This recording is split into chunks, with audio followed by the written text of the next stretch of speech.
And we're live on YouTube. Awesome. Which button to close?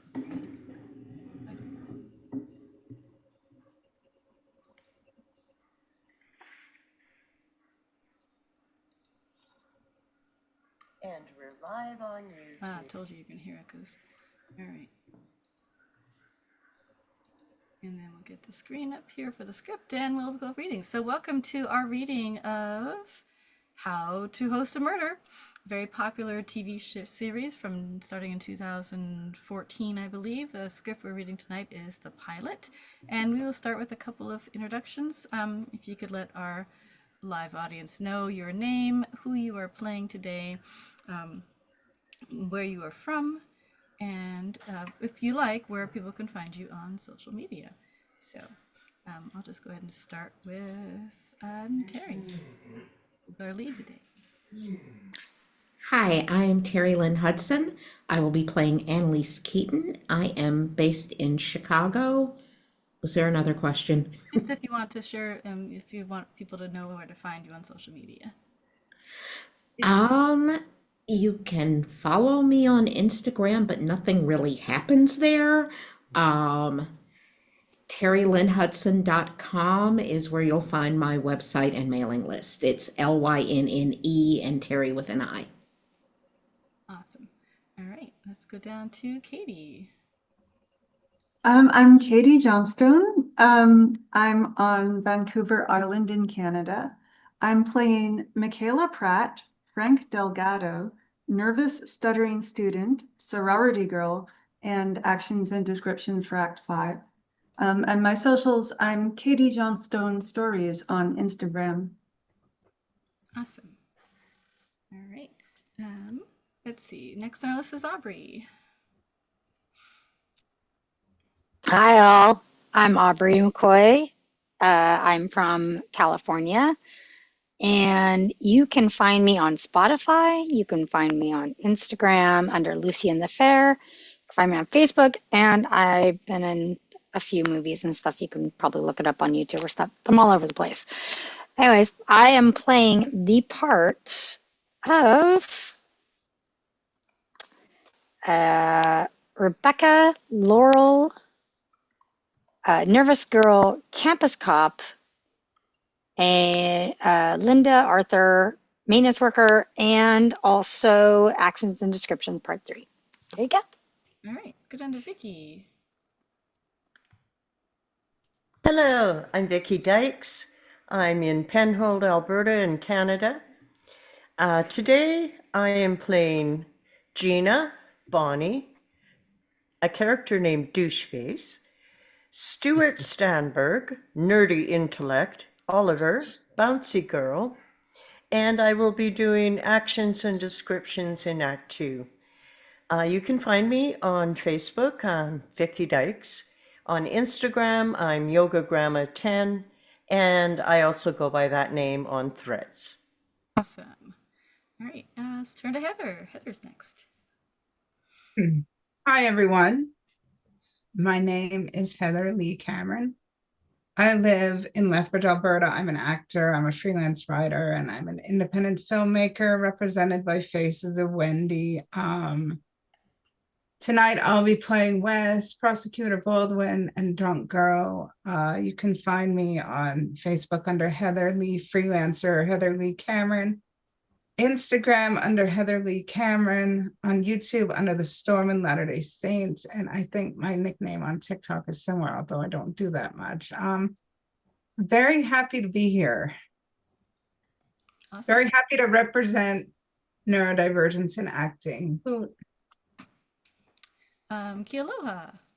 Yes, my name is Kealoha Peterson. I'll be playing Patrick Donahue and also football coach, drunk dude, Tom, and the dean of the law school. And I'll be actions and descriptions in Act 4. I'm in Houston, Texas, and you can find me on Facebook under my name. Awesome. Brian. Hi, my name is Brian M. Davis. I am an actor from Brooklyn, New York. I'm reading the roles of actions and descriptions. I assume for Act 1, I'm a monotone, quiet guy. I'm Detective Nate, Lionel Brandt, Judge Powell, Detective Gill, and a guy named Logan. I'm pretty sure not that Logan, but his name is Logan. All right. And I'm Kat Wilson, she, her. I am from Gig Harbor, Washington. And tonight I'll be picking up a couple of bit parts of the man, the English accent girl, the naked man, Agnes, drunk guy, a mean girl, and a reporter. So with that, I think we will get right into the script reading. And I'll go ahead and share my screen on there as soon as I figure out where my Zoom window went. My goodness, we're having some, there we go. All right, share. And we'll jump right into it. So we'll read all the actions and descriptions, except for anything that says, like inside the actual text of a character speaking themselves. Like the emoting that a character does, that's what we don't read. And this, like I said, this is a pilot episode of How to Get Away with Murder. I've read through portions of it today. Most of us are doing this cold, so bear with us. So Brian, if you would like to start us off with reading whatever's on the screen, and we'll just keep scrolling down. Y'all can see it, right? Yeah. Is that large enough? How to Get Away with Murder. Yes. How to Get Away with Murder pilot, written by Pete Nowalk. Random date, that probably doesn't mean anything. All rights reserved, blah, blah, blah. Act 1. Exterior, main quad, Middleton University night.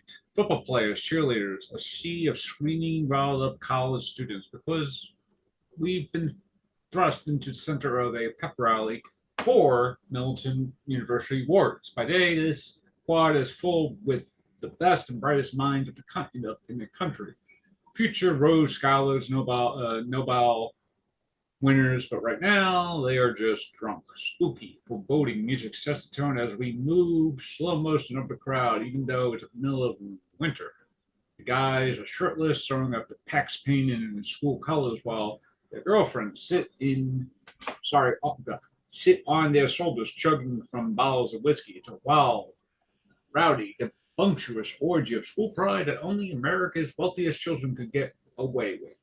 The only person who could possibly get them to pay attention right now is the football coach shouting into a mic on the stage, a preacher with his disciples. He holds a torch. It's been a rough year, no doubt, but that all ends Saturday, because that's when this team, my Warriors, are gonna burn those lazy, cocky, pansy-ass Princeton players to the ground. Ain't that right, Middleton? Let me hear it! As the crowd roars, the coach now brings the torch to a towering wooden effigy behind him. The word Princeton is painted across its make-believe jersey. And as the effigy bursts into flames and the marching band launches into a song, the camera suddenly speeds up, pushing through the students over the bonfire, past the Gothic buildings and ivory-covered arches that make up this beautiful campus until we crash into exterior woods night. It's dark, eerie as we whip past the trees, deeper, deeper, deeper into the woods, and the sounds of the pep rally fading behind us. Suddenly, the camera screeches to a halt. We are in a small clearing. Through the dark, we see three 20-somethings of a diverse, motley crew, shivering in the cold and freaking out about what we'll soon discover. The first of them is Michaela Pratt, 27, preppy, type A, paces and thinks, as two, sick, quiet, and trembling. She was born knowing how to lean in. So that's what she's going to do right now. Take control, CEO this shit. It's been too long. We did what we said, we waited, we stuck to our word, but we can't just sit here all night. We have to do something. And I know you're not going to like it, but I'm calling Aiden. Are you high?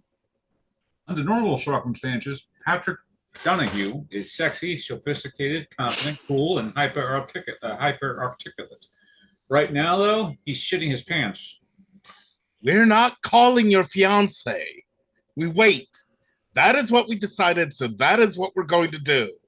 I was never part of that decision. Because you had a meltdown. You could barely make a sentence. So shut up, sit down, and stop acting like a little bitch baby. I am acting like a person does in a situation like this. No, you're hysterical and you need to calm the hell down. Do not tell me how to feel right now. Hey, They all jump, screaming bloody murder, just as we do at home. Because now a fourth person stands there. Meet Wes Gibbons. 27. West is borealist, easygoing, he's instantly likable, and his t-shirt is covered in blood. Sorry it took me so long. I went back for this. Wes removes backpack, pulls out a trophy, also covered in blood. Wes, why'd you bring that here? Take it back right now.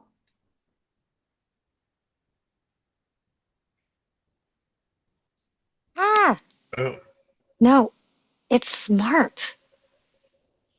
Finally, we hear Laurel Wilding, 23, bookish, introverted. She has been quiet up to now. Not your thing. He's a thinker and reserved, the type of person easy to underestimate.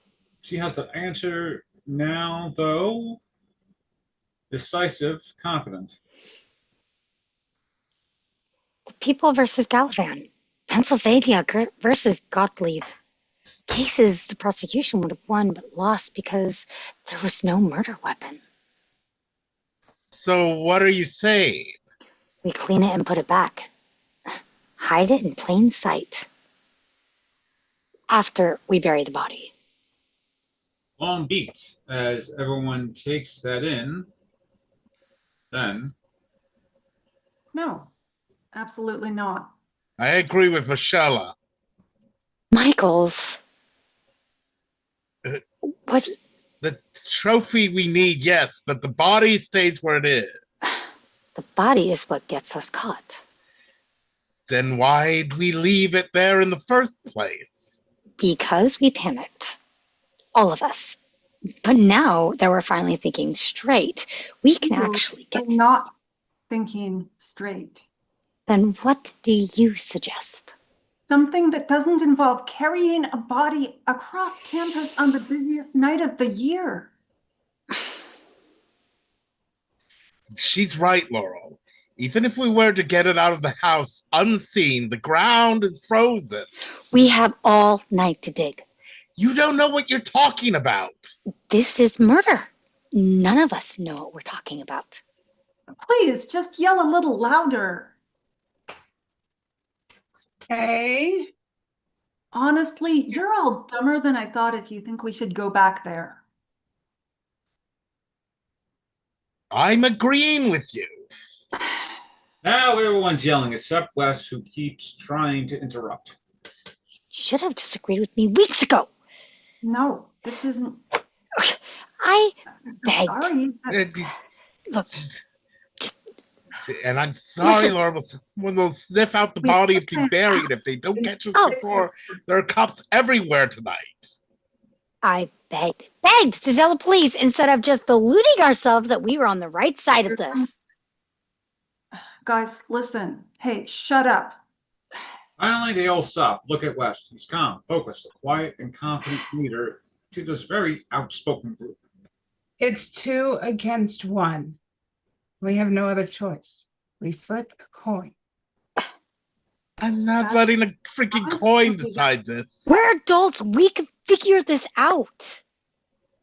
We don't have time to fight. We need to make a decision and commit to it. So if someone has a better idea, say it now. They all realize no one does. West pulls a coin out of his pocket. Heads, we get the body. Tails, we leave it where it is. Okay? A beat. Then they all nod. Okay. Okay. And as West tosses the coin in the air, the four of them watching and freezing and totally fucked. We hold tight on West and cut to exterior main quad, Ilton University day. 4 months earlier, West, the September sun on his face, now rides his bike through Milton's pristine, manicured campus. A Chiron appears. 4 months earlier, he weaves his way through the fresh-faced Abercrombie-clad undergrads playing frisbee on the green, and professors holding classes in the trees. And just as we find ourselves remembering our own college days and wishing we could go back, to this idyllic campus in particular, Wes stops his bike in front of a beautiful historic building. He looks up at the letters etched into the stone. Princeton, Milton Law School. Wes takes in the sight, his face full of oh so much hope and promise that he doesn't even notice that the bulletin board he passes on his way inside. Stapled across every inch of its surface is the same flyer. It shows a photo of a missing student, Lila Stangar, 21, All-American, printed with the words, "Have you seen me?" As we hold on this eerie, haunting image, a mystery is about to unfold. Interior lecture hall. Day. Wes enters the back of this old-fashioned lecture hall, filled with 80 of the most brilliant law students in America. As he makes way to the front of the room, smiling at people. Way too friendly. We hear snippets of different conversations, but all of them are about the exact same person. Oh, I threw up 4 times this morning. Right? She's gonna call on me. She's a ball buster, sure, but I spent my summer interning for Justice Roberts. I know how to handle a big personality. Oh, Dershowitz was the upper hand in the academic world, but I think DeWitt's clearly the better defense attorney. Wes reaches the front row, taking a seat next to a person we do not see yet. He takes a deep breath. Here we go. I'm not usually a first row kind of guy, but I promised myself I wouldn't hide in the back of the class on the first day. I'm engaged. And now we reveal Michaela. In the next seat, she wears a tasteful sweater set and a giant diamond ring, which she now holds out for Wes to see. He realizes what she's thinking. Oh no. I wasn't hitting.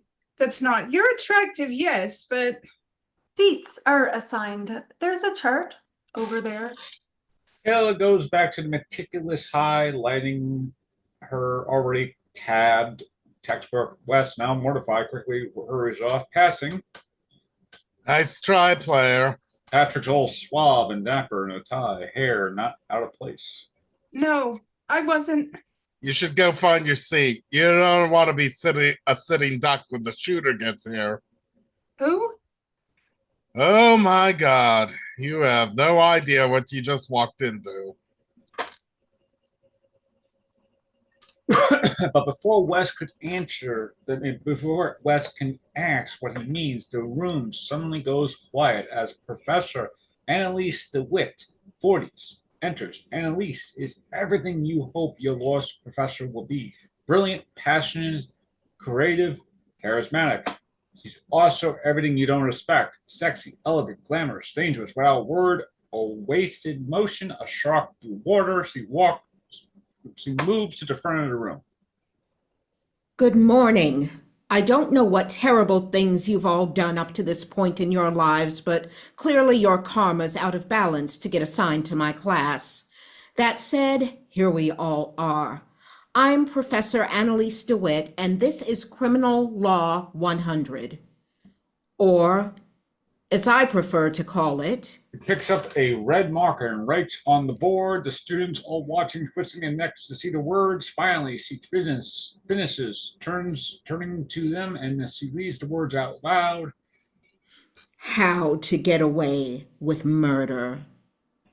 And as the students sit forward in their seats, some amused, some scared, and all of them thrilled beyond belief, we hold on the words she's written on the board, which is also our tarot card.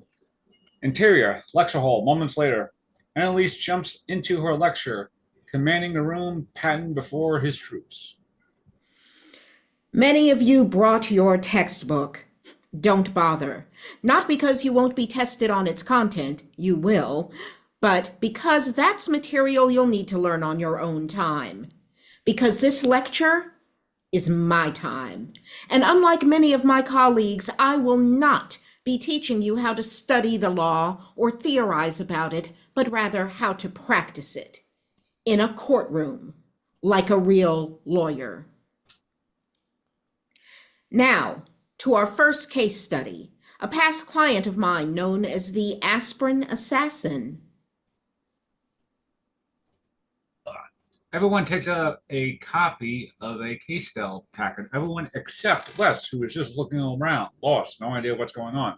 But before he could ask anyone for help, Annalise starts a PowerPoint, a photo of Gina Sadowski, Sky, 30s, blonde, trashy, sexy, now popping up on the screen. Tell us the facts of the case. Annalise looks to her seating chart. Everyone's shifting nervously before she can come upon a name. Patrick Donahue. Patrick stands effortless and confident.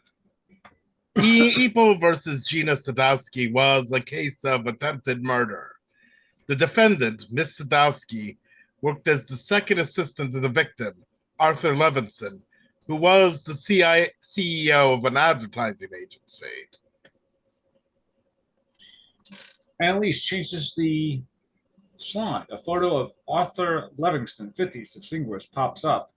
Note, new slides will appear throughout the scene as we reduce information, photos of people that are discussing evidence, etc., etc. Miss Sadowski was not only Mr. Levinson's assistant, though. She was also his mistress. What happened after Mr. Levinson's wife of 27 years, Agnes, discovered the affair? Asher Millstone. Deuceface, 20s, pompous, uber prepared stance.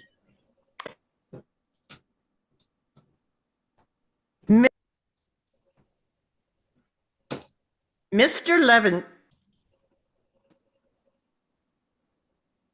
Levinson ended the relationship with the defendant and transferred her to the accounting department. But on her last day working for him, she allegedly swapped one of his blood pressure pills for an aspirin, which she knew he was allergic to. What occurred when Mr. Levinson ingested the aspirin? Anyone? Hands shoot up, but Michaela beats them all by simply standing.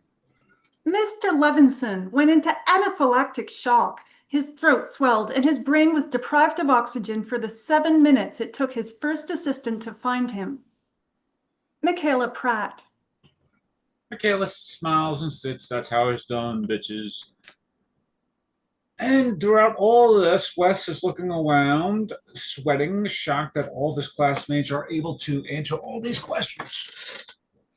We've established the actus reus, but what was the mens rea? Wesley Gibbons. Wes winces. Fuck. He stands nervous. The mens rea, right. Wes opens his book, starts flipping through it. Day one, and you're unprepared? No. Well, yes, but I didn't know there was anything to prepare. I emailed this assignment to the entire class 2 days ago. Oh, that's why I didn't get that. B. Annalise taking in the side of him. Hungry. Mr. Gibbons, as a defense attorney, I spend most of my time around professional liars, so you're going to have to work a little harder to pull one over on me. I'm not, it's just, I only got accepted here 2 days ago from the wait list. So that's probably why you didn't get my email. Some uncomfortable chuckles, Deuceface in particular getting a kick. We feel terrible for Wes, but Annalise presses on. Let me help you out. Actus reus means guilty act, the poisoning of Mr. Levinson with an aspirin in this case, whereas mens rea means guilty mind. So what do you think was Miss Sadowski's mens rea? Wes just stares at her. No clue what she had just said. Think, Mr. Gibbons, this is nothing more than common sense. But Wes can't think. His mind only can focus on the fact that everyone is staring at him and his other horrifying embarrassment, which when suddenly we hear To kill. Annalise stops, turning to the class. Will the individual who just spoke please stand and repeat their answer? Out of the abyss of students, a hidden, unnoticed Laura rises. She is the meek, talkative side. Oh, sorry. She is meek, tentative, shy, different than the decisive, argumentative girl we met in the woods. The mens rea, also referred to as intent, was to kill Mr. Livingston. She didn't, of course, which is why this was an attempted murder case and not first-degree murder. That's right. Your name? Laurel Wilding. And just like a switch was flipped from zero to piss, Don't ever take a learning opportunity away from another student, Miss Wilding. No matter how smart we need everyone to think we are. ouch. Laurel sits mortified as Annalise continues. Now, who can tell me what verdict the jury came to on the case? Beat as everyone starts to flip through the packets.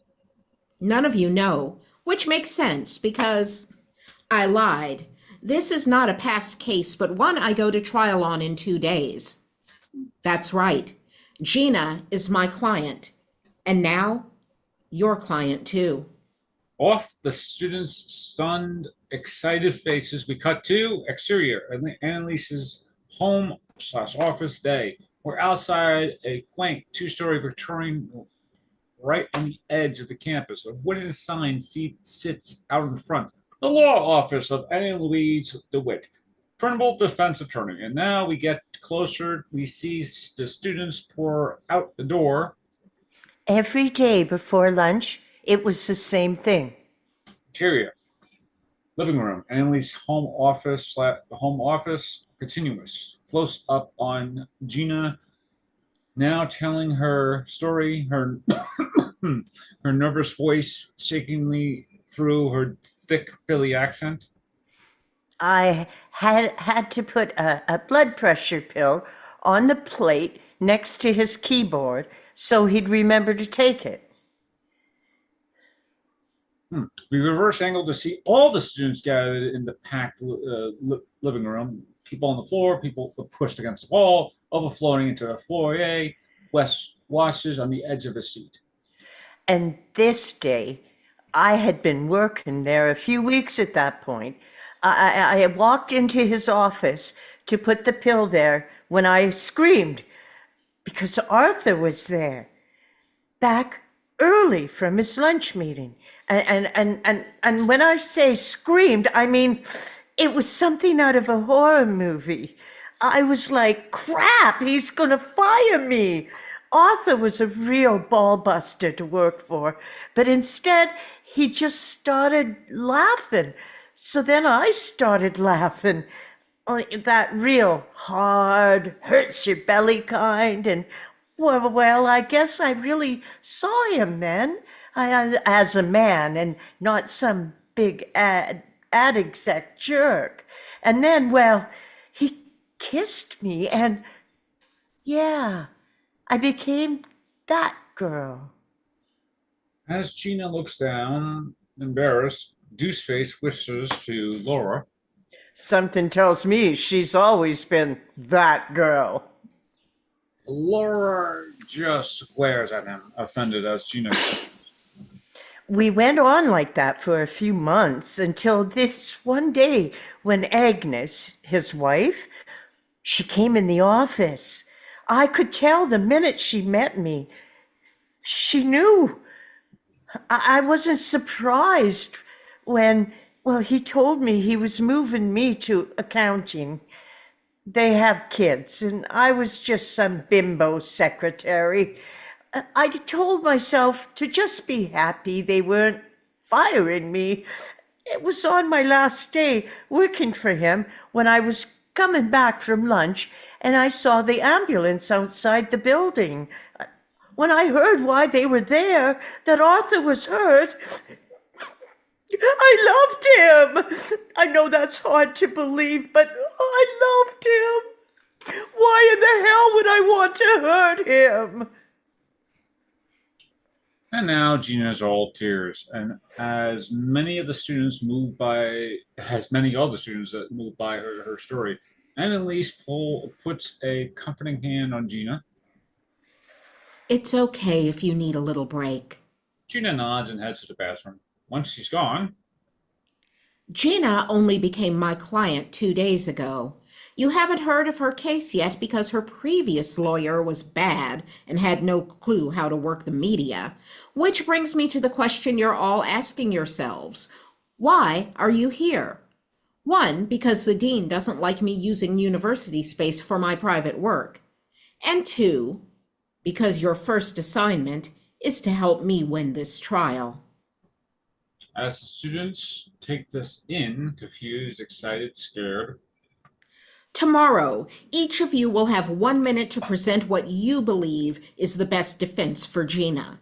I have my own strategy, of course, but see if you can beat my approach. Come up with something better. Mr. Gibbons. Yes? A serious student would have checked with me about any prep work, no matter the timing of their acceptance, so you'll go last, an unenviable position, since no 2 students will be able to present the same idea. Use the resources in this office, Gina's discovery file, my library, the people who understand me even better than myself, my associates, Bonnie and Frank. Guys? At the back of the room, we spot Frank Delgado, 38, and Bonnie Winterbottom. Frank is a macho, take no shit type of guy, a local Philly boy done good. While Bonnie is his perfect counterpoint, a mama bear type, warm and sweet, and smiley. Name's Frank, and unlike every teacher you've had, I do believe there are stupid questions. So if you've got them, please see my lovely colleague, Bonnie. Or better, come to us with answers. We'll like you much better that way. As the students stand gathering their things, One more thing. Every year I choose 4 students to come work at the firm. I'll be using this assignment to decide who that will be. And the top student gets this. Annalise pulls a trophy off the bookshelf.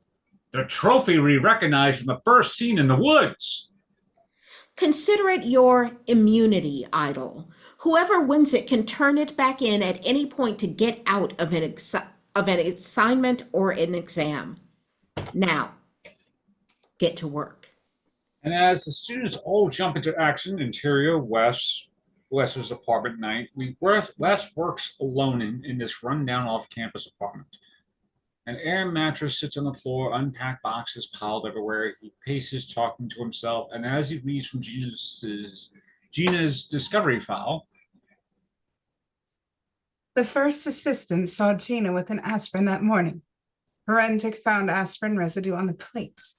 She was warned about his allergy the first day on the job, which means we should argue that she's guilty. he collapses onto the bed, fucked, no ideas, but suddenly he squints, noticing something. He sits up, peering closer at a series of scratch marks etched into the wall. Scratch marks that look like a crazy person took their fingernails to it. And as he sits there staring at this creepy, strange image, music blares through the wall, hip-hop or something with lots of bass and anger as he stares at the vibrating wall. Hard cut to interior hallway, Wes' apartment. Moments later, Wes pounds on his neighbor's door. Finally, it opens the crack, revealing Rebecca, 22, edgy, Pierce. We only see a glimpse, but we can immediately see that there is a haunted, vulnerable quality about her. Wes shouts over the music. Hi, Wes. I just moved in next door. Are you okay? He stops because he now sees that she has been crying, her eyes red and puffy. What do you want? She's short and patient, so much for a neighborly welcome. Your music. I normally wouldn't ask to turn it down, but today was my first day of law school and I have this big assignment. No! What? The last guy who lived in your place was a law student. I put up with his crazy, loud, rabid sex and nervous breakdowns. You could deal with this. She shuts the door in his face and then turns the music even louder. And as Wes stands there hitting this new life, interior living room, Annalise's house/office night, Bonnie and Frank work on Gina's case. Piles of paper and Chinese takeout spread across the Persian rug on the floor. But right now, their attention is to the live news conference playing on the TV. Outside the police station, a very emotional Stewart and Miranda stand guard. 50 speak to a bank of reporters. Football hero Logan O'Reilly, 22, square jaw, built like an ox, stands before them, holding a photo of the missing girl from the Flyers, Lila. The scroll now reads, "Missing Milton girl speaks out." To the person or persons who have taken our daughter, please tell us your demands. And to Lila, sweetie, if you're watching, no, we love you, all of us. And your mother and I, your sisters, Logan, how have they not arrested that fiancé yet? Look at him. He's a giant rage ball of testosterone and steroids. He's the hopes and dreams of an entire football season. No one's arresting him unless they find her body in his trunk. Who wrote this opening statement? They startle a stern Annalise now standing there as she shuts off the TV and throws some files down on the coffee table. I did. I hate it. Start over. Bonnie, no more burying my desk in precedents. We need to appeal to the jury's emotions, not their brains. We have 36 hours. I don't care if it means staying here all night. We can do better than what we have right now. They nod, good little school children, as Annalise leaves. Frank quickly dials the cell phone, Bonnie noticing. The philosophy major? The gymnast, she's new. Lacey, hey, I need to reschedule. And as Frank steps out, he knocks.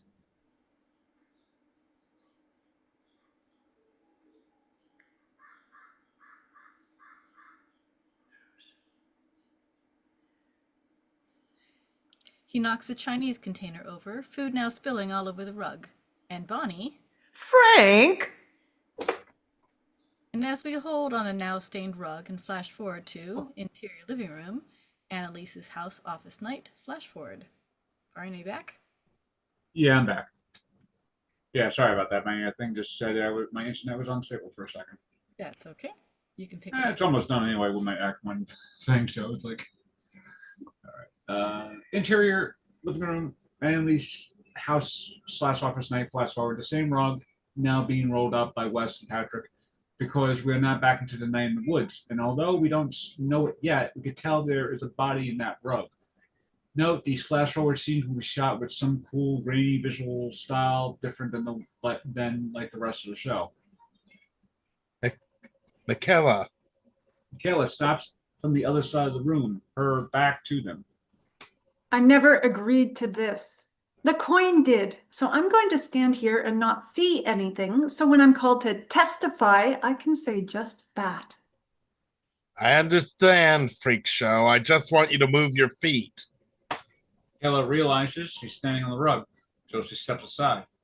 They finish rolling it up as a Laurel enters, holding the now clean, shiny trophy in a clear Ziploc bag. He hands it to us. Here, I wiped the sink down with bleach after I washed it.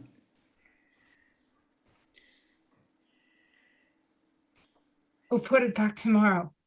The cops will never know it was the weapon. Can we hurry up here? Wes puts the trophy in his backpack, leaving us wondering who had the trophy at the time of the murder. Then goes to help Patrick lift the rug, which is too fucking heavy. Laurel jumps in. Let me. Still, the three of them aren't strong enough. They look too Micah. Fine. And the four of them lift the rug off the floor, struggling to carry it into the foyer, bumping into crap as they go. Finally, they reach the wooden front door. Wes turns to them. They all do it. I mean, they all nod, do it, and Wes now opens the door to reveal a campus cop standing next to a double parked SUV. Its hazards lights flashing. The cop looks at them, all friendly. This car one of yours? And as they all stand there, absolutely fucked, we end of Act 1. Act 2. Exterior Annalise's house office night. Flash forward. Where we left off, the cop waiting for an answer. A long beat. It's my car, sir. You're double parked. You might get a ticket with all the city cops out there tonight. All right, I'll move it now. But before Patrick can, the cop stops. Now noticing the rug they've now lowered to the ground and stepped in front of. This is that law professor's office. A beat. Each of them hoping the other will do the talking until... Yes, Professor DeWitt. We're her law students, but she's out of town and she told us to take this old rug to the bonfire. She asked you to go into her house and burn a rug for her? It sounds weird, I know. Why don't I get her on the phone for you so she can explain? Michaela digs out her phone as Laurel steps forward, glaring. What the fuck does she think she's doing? It's a little late to call her, don't you think? The nice officer here thinks we're burgling our professor's house. Let's just clear this up. I mean, unless you'd rather me not. She had to go to this funeral today, her mother's funeral, but she's probably not asleep yet. Hopefully. It's fine. Just, Hey, you guys! Down the street, a drunk college student carries a giant reindeer lawn ornament as he runs to catch up to some friends. oh, God This damn it. will burn good. God damn it. Ugh. Be safe, okay? There are tons of crazies out tonight. The cop rushes to regulate on the drunk kids. Patrick turns to Michaela, impressed. Well, where the hell has that girl been all night? Can we just get this over with? And now Michaela goes to pick up the rug, straining to lift it as we hold on her determined face and flashback to Interior Lecture Hall Day 4 months earlier. Michaela, 4 months earlier, articulate and poised as she presents her defense strategy for Gina before the class. Annalise, Frank, and Bonnie are there, taking notes as our students, including Wes, Laurel, and Patrick, watch with jealous rage. We should offer the jury another suspect altogether. Mr. Levinson's wife, Agnes. She was angry about the affair, had access to her office, and knew what aspirin would look like in his blood pressure pill. So what better way to get revenge than to kill your cheating husband and pin it on his mistress? Thank you. Michaela stops, proud and confident, just as an egg timer goes off. Right on time. Annalise, Bonnie, and Frank whisper to each other for a moment before Annalise turns back to Michaela. Take a seat, Miss Pratt. You've made it to the next round. Michaela beams and then sits. Wes crosses pin it on someone else off his list of possible defense strategies. Who's next? And as all the hands shoot up, we begin a sequence of the students presenting their ideas, intercutting between them in a fast, stylized, energetic way. First up, a casual yet self-assured. Yes, Gina put the aspirin on the plate on his desk. But did she have the intent to kill? Or was her intent simply to harm Mr. Levinson? English accent girl speaks fast and furious. Gina did realize it was an aspirin, but actually thought it was a blood pressure medication, which thus makes Mr. Levinson's near death an accident, and therefore there was no mens rea. Doucheface talks like he's a Perry Mason in front of the jury. It all comes down to a simple piece of evidence. The fact that doctors ran Mr. Levinson's blood work too late to show aspirin in his blood. Laurel presents a graph.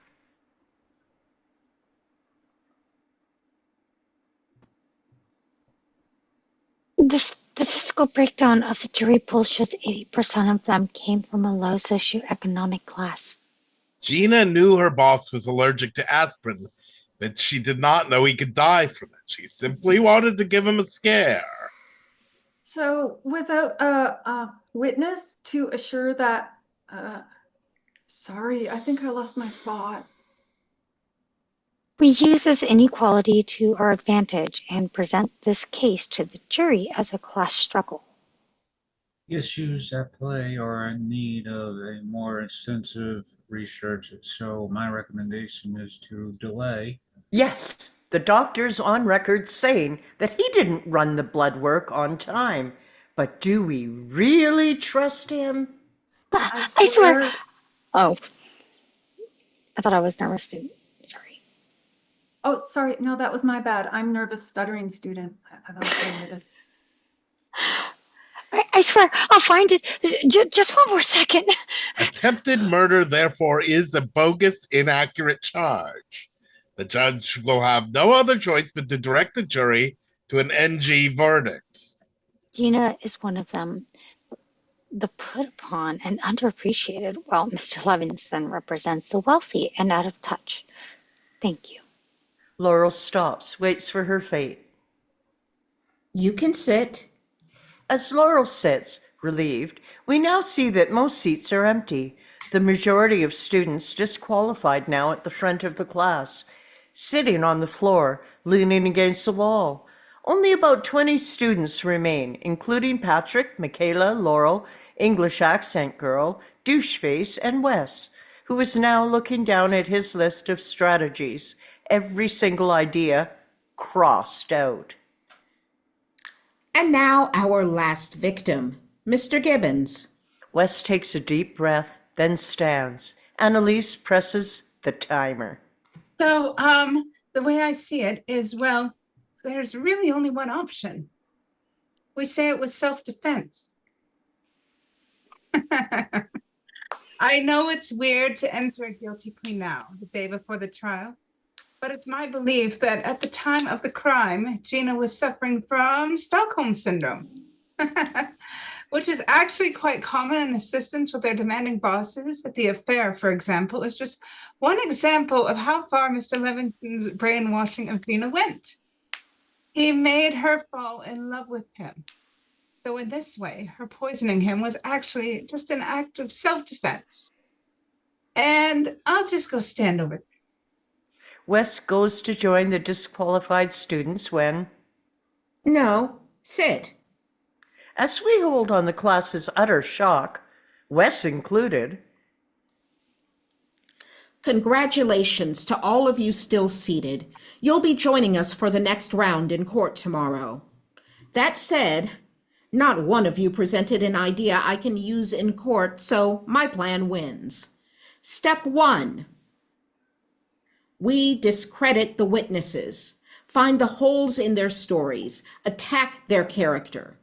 Step 2. We introduce a new suspect.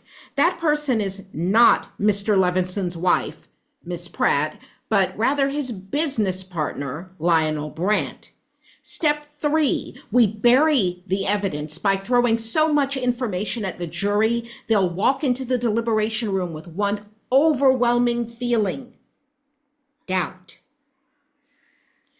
Destroy witnesses, find a new suspect, overwhelm the jury. That is how you get away with murder, or in this case, attempted murder. Meet me at the courthouse at 9 tomorrow to present your ideas that'll work with this strategy. As Annalise starts to go, Michaela stands. Professor DeWitt, we have torts at 9 tomorrow, then contracts, property. You're free to drop out of the competition at any point, Miss Pratt. No, it's not that. I just wasn't sure how we were supposed to. The way you're whining to me right now, it feels like you think I'm your mother. I'm not. Show up tomorrow or don't. It's that simple. Annalise struts off, Bonnie and Frank following.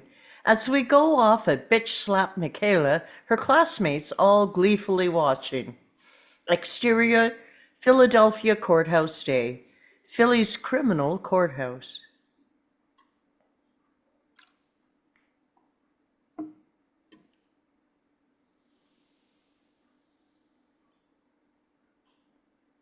So I kept pumping his chest. Interior courtroom day. Annalise, Frank, Bonnie, and Gina sit at the defense table as prosecutor Hank Baldwin, 50s by the book, questions witness Linda Wheeler, 50s, cat lady type. Linda's tearful as she recounts the events of that day. We also notice she wears thick Coke bottle glasses. Judge Kathy Powell, 50s, presides. Just like in our company CPR class, but it didn't work. He wasn't breathing and his skin, well, just kept getting more blue. And I'm sorry, Agnes. I tried everything I could think of. She's talking to Agnes Levinson, 50s, wife of Arthur Levinson, both of whom we now see sitting behind the prosecution. Agnes nods a sweet thank you to Linda, while Arthur does nothing at all. Because now we see Arthur is in a wheelchair. His mental faculties not all there as a nurse monitors his breathing machine. On the other side of the courtroom, we find our 20 students, except Michaela. Patrick mutters to Wes. And we just lost the case. Back to the stand, the prosecutor feigns sympathy. Oh, you did everything you could have, Miss Wheeler. He sits. Now Annalise stands, walks to Linda, a shark to blood. Watching her in action is riveting, thrilling. You don't like my client, do you, Miss Wheeler? What?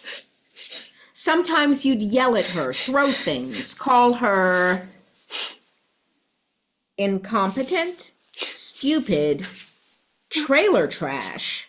And now the jury looks to Gina sympathetically. No, working for someone as important as Mr. Livingston can be stressful. Tempers flare. So you're admitting you have a temper.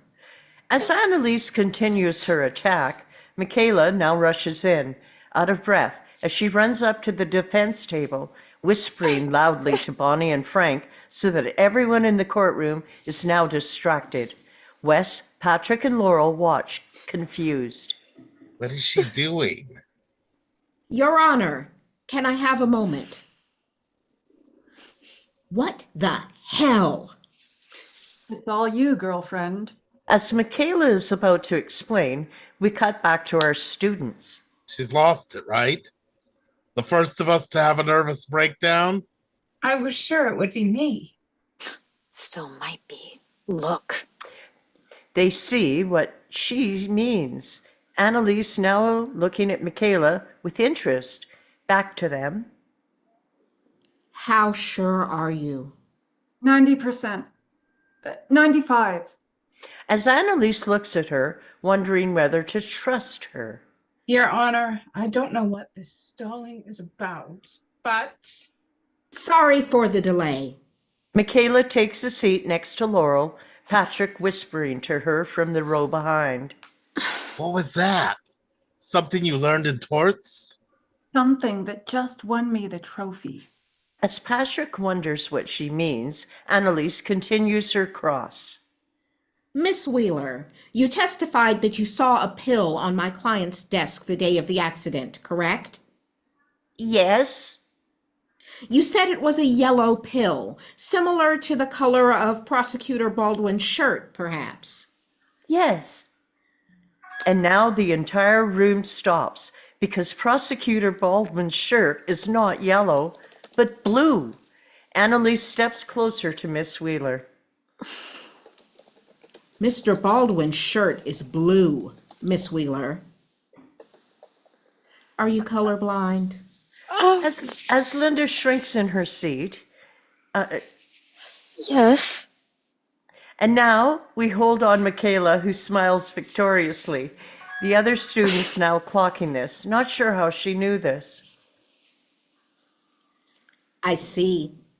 So whether the pill you saw on my client's desk was blue, like her similarly shaped anxiety medication she took because of the stress endured while working with you, or yellow, like the aspirin used to poison Mr. Levinson, is not something you can tell us. I told you, Gina was acting very strange that morning. Nervous. It's a simple question, Miss Wheeler. Is it possible the pill you saw on Gina's desk was her anti-anxiety medication? I guess so. Yes. Thank you for your candor. A victorious Annalise sits at the table as Gina turns to Bonnie. That was good, right? No, that was excellent. Off a relieved, smiling Gina. Interior living room, Annalise's house, office night. A gloating Michaela explains her discovery as Annalise, Frank, Bonnie, and our 20 students listen. A jealous Patrick seethes. I looked up her Facebook profile and saw these crazy glasses, which got me wondering about her eyesight. So then I called every optometrist covered under her insurance. When I found hers, I pretended to be a claims provider and got the receptionist to tell me that Miss Wheeler has a condition called achromatopsia. It causes color blindness. Step 1, discredit the witness. She stops, beaming, everyone hating her. Annalise stands. I might as well give this to Miss Pratt right now. Annalise picks up the trophy, Michaela's eyes now going wide, like a girl about to get a rose on The Bachelor. But I won't. Not until I see how the rest of you step up your game. As everyone jumps up, challenge accepted. Exterior, Annalise's house, office night, as Wes catches up with the now furious Patrick. Greg, That colorblind crap was pure luck. at least there are 3 spots left. Getting a spot isn't the point, waitlist. It's not? Winning is the point. Law review, order of the coif, a Supreme Court appointment. It all starts with that trophy. That's who DeWitt's going to respect and mentor and make into a king. That will be me. Or me. Whatever. I was just going to ask, why don't we split up the prep work for tomorrow, study group style? What's your LSAT score? Oh, come on. You're a waitlister, which means you probably got below 170, right? 165. Gotta go. Patrick! Not because I think you're a moron, which I do, but because my plan doesn't allow for a third wheel. Later. As Patrick runs off, Wes, wondering what he's up to. Interior, Wes's apartment night. The apartment's filled with law books, the walls covered with papers about Gina's case. Wes stands there, reading with tissues sticking out of his ears to block the sound of Rebecca's music blaring from next door. We get quick shots of him flipping through books, drinking coffee, going over Gina's file, circling phrases, when he suddenly stops, digs up a paper, cross-references with a book. Holy shit, he's found something. He jumps up, grabbing his bike and rushing out of his apartment. Exterior, main quad, Middleton University night. Wes rides his bike through an arc and screeches to a halt, because the entire quad's lit up by candles. Hundreds of students holding a vigil for Lila. Fiancé Logan speaks to the crowd from his stage. If Lila was here, I knew she would want to thank everyone for their support. She loves this place so much, just like we all love her. Logan chokes up, his teammates now all patting him on the back and escorting him away. 3 sorority girls approach the mic.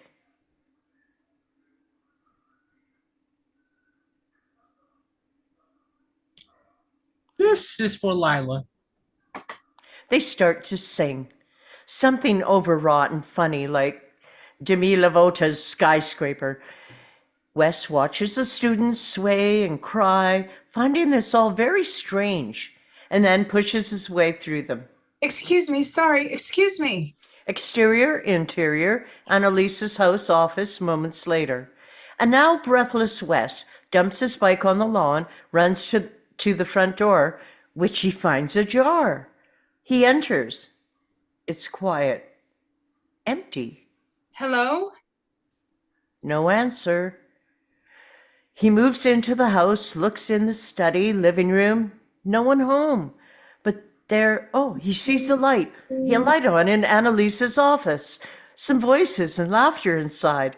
He walks over to the office door, which is slightly open, so he can see Annalise, her back to him, as she sits on the desk.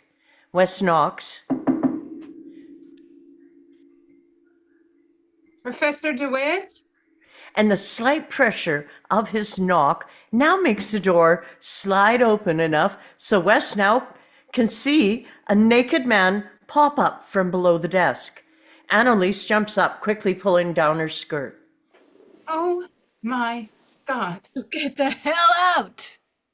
Wes turns, racing out of the office and back to the front door. Hey, stop! Annalise, eerily calm, heads down the foyer, stopping him. I'm so sorry. The door was open and...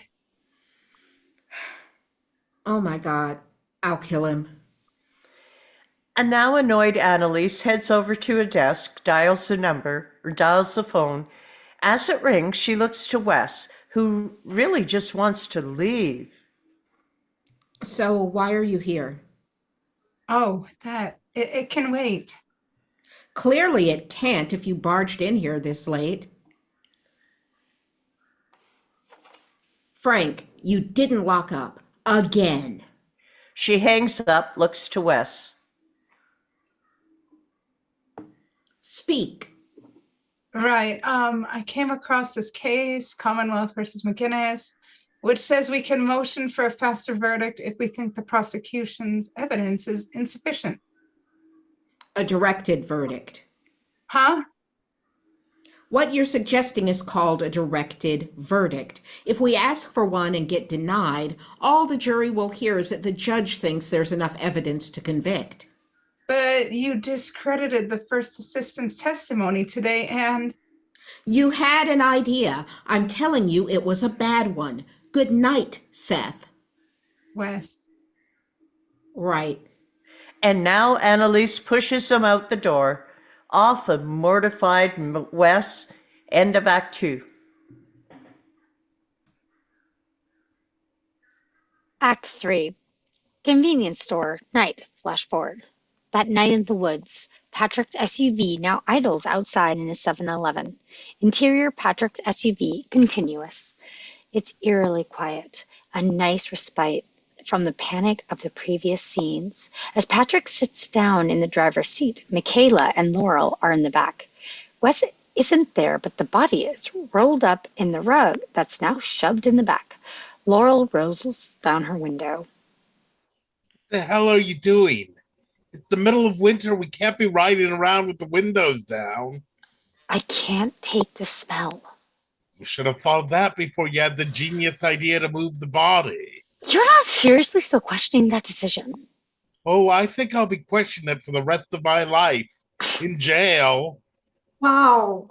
Now who's the one who needs to calm down? Shut up. Suddenly the car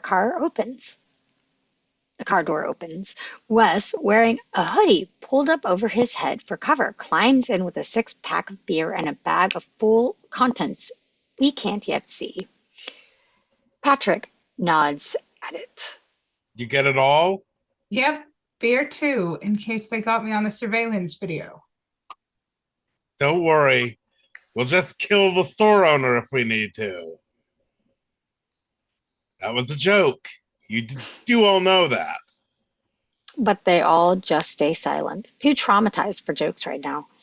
As we hold on Patrick driving them out of the parking lot, wondering how the hell he ended up here, we flash back to interior upscale bar night 4 months earlier.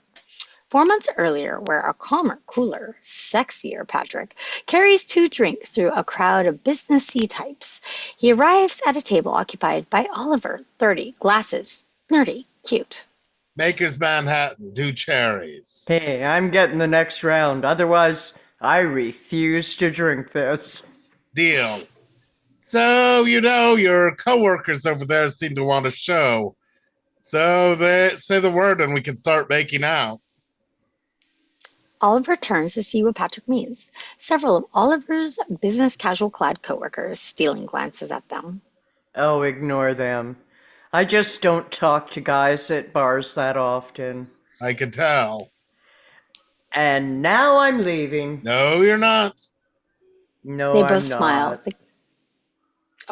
not. They both smile. The chemistry is fun and easy. So, let me guess. You all work in that advertising agency upstairs. Is it that obvious? I work at the bank across the street, and only hot guys who come here are from your agency. Hot? Oh, wow. I don't think I've ever actually been called that.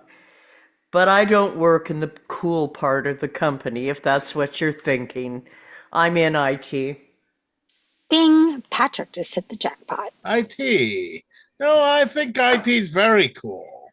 No, you think IT's very dorky, as does the rest of the world.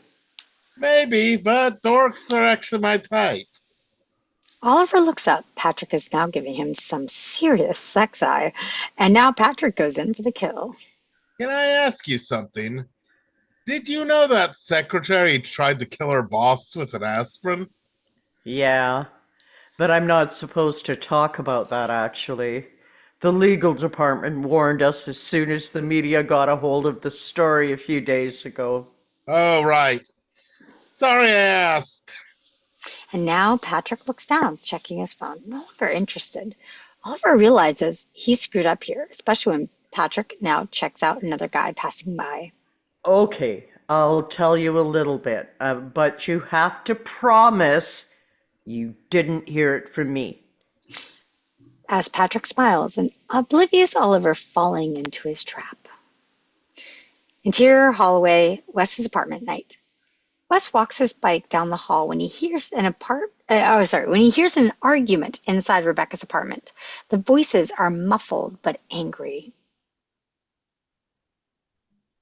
You can't just no. That's your problem. Stop yelling! This isn't about what you. It's about the both of us. Ugh. Suddenly, there's a loud crash, glass shattering inside. Wes steps to the door, wanting to help, when the door opens, a man in a baseball cap almost slamming into Wes. Hey, Hey. And now Wes realizes this man is none other than Logan O'Reilly, Lila's football player fiance. And if we need to, we can finish back to shots of the visual to remind us who he is. Oh, okay. Logan moves past Wes and into the stairwell. Wes looks back to Rebecca, now picking up broken pieces of a lamp. He steps into the doorway. hey, do you need help? It's fine. Here, it's not a big deal. Wes is about to help clean when Rebecca just snaps. No, I said it's fine. Just go. Get out of my apartment. Wes stops, and even though her words say one thing, the look on her face, the way her hands are shaking, says something different. He wants to stay there, get help, but instead he says, Not it? he gets up and leaves, off Rebecca, still shaking. Interior courtroom morning. Annalise is reading over a printed out email. How'd you get this? We now reverse angle to find Patrick, pure confidence. I'm not sure you really want to know. And as Annalise looks at him, intrigued, we flash back to interior Oliver's apartment the night before. Patrick and Oliver are home from the bar in a full-on makeout mode, pulling off their shirts and pants. Suddenly, Oliver stops. I have a confession. I thought all you wanted from me were those emails. I did, but I want this too. And as Patrick pushes Oliver back on the bed, we cut to interior courtroom day. Back to Annalise and Patrick. Point is, it wasn't exactly legal, which I know means you can't use it as evidence. No, that just means we have to get creative. Bonnie! As Patrick watches Annalise go to talk to Bonnie, wondering what she's up to, we dissolve to later. Annalise is now cross-examining Lionel Brent, 50s, a professional, well-coiffed ad man. Our students are all watching. Mr. Brandt, you met with Mr. Levinson in his office the morning of the accident, correct? Yes. As co-CEOs, we have a weekly new business meeting. Was there any discussion about my client in the meeting? Yes. Arthur told me he was moving Gina to accountant. So to avoid any possible sexual harassment lawsuit. That's correct. Mr. Brent, will you please read this email? Annalise now hands Lionel the printed email Patrick gave her.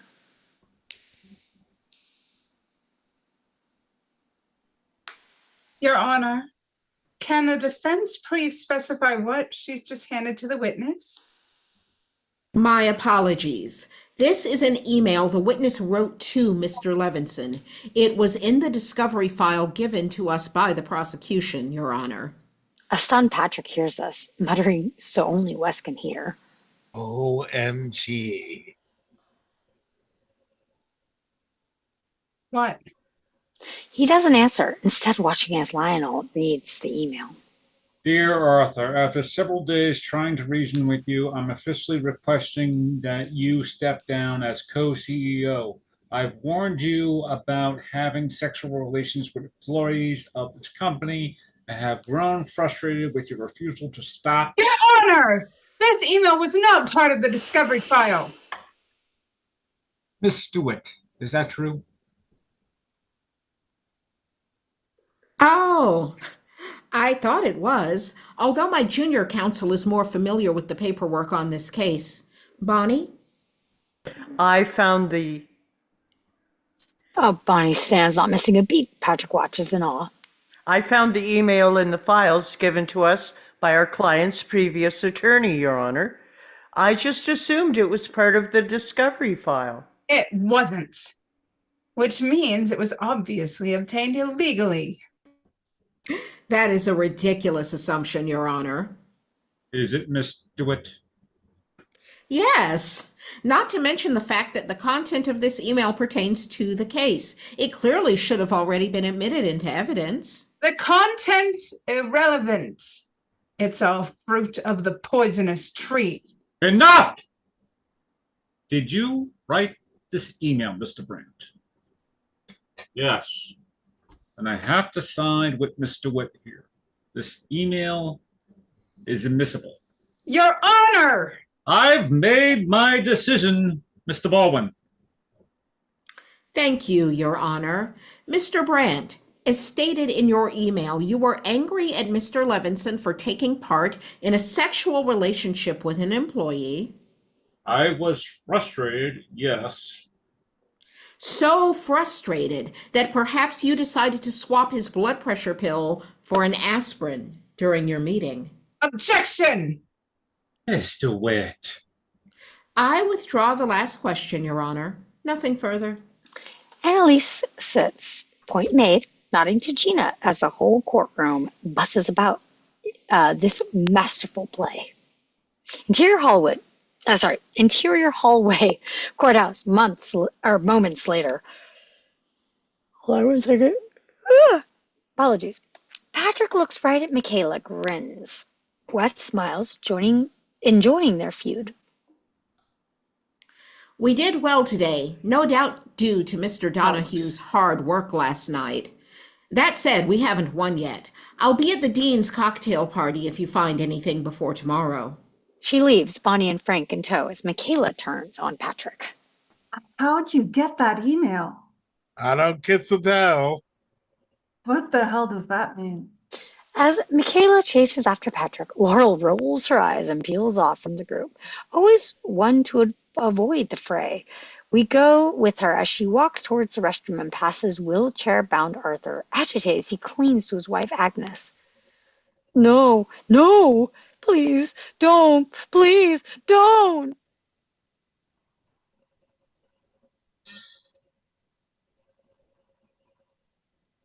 It's just a restroom, sweetie. I'll be right back. As Laurel takes that in, wow, that's depressing, she enters. Interior women's restroom courthouse continuous. Regina's checking her makeup in the mirror. Laura pauses, thinking for a moment, then hurries into a stall so Gina doesn't see her.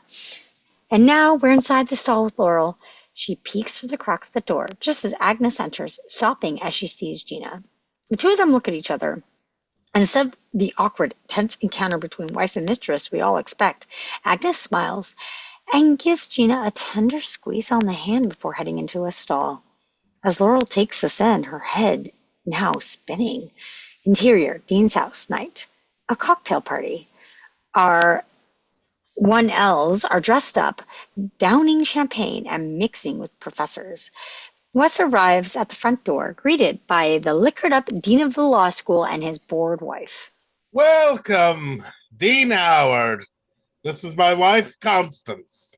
Wes Gibbons, thank you so much for... Before Wes can finish, the dean moves on to the next arriving student. Welcome, Dean Howard. This is my wife, Constance. Across the room, Wes spots Patrick, Michaela, and Doucheface talking to Tom. 40s, handsome, friendly. Tom is a breath of fresh air in this competitive environment, positive, encouraging, nice even, as Wes joins. First year's the worst, no doubt. Just put your head down, do the work, and try not to take it so seriously. You're obviously not a lawyer. A psychology professor. I know you've just lost all respect for me, but I work with the firm sometimes, evaluating clients, reading witnesses. And you are? This is Wes Tom. He's in your wife's class, too.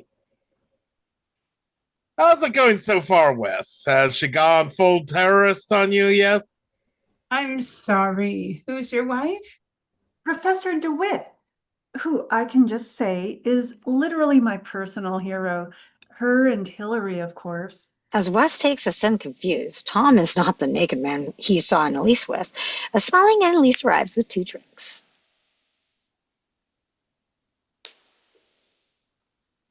There she is. Let me guess. Your ears were burning? Maybe just a little. Don't worry, I didn't spill any secrets. Well, not yet, at least. And as they all laugh, and Tom gives his wife a tender kiss on the cheek, Annalise stares straight at Wes, and we end Act 3.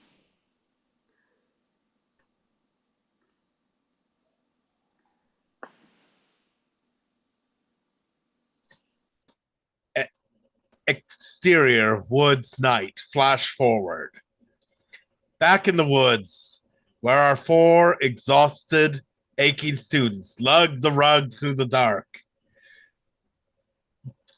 Patrick holds a flashlight when they suddenly hear giggling in the distance. Our 4 all hit the ground hiding. Wes whispers to Patrick. Flashlight.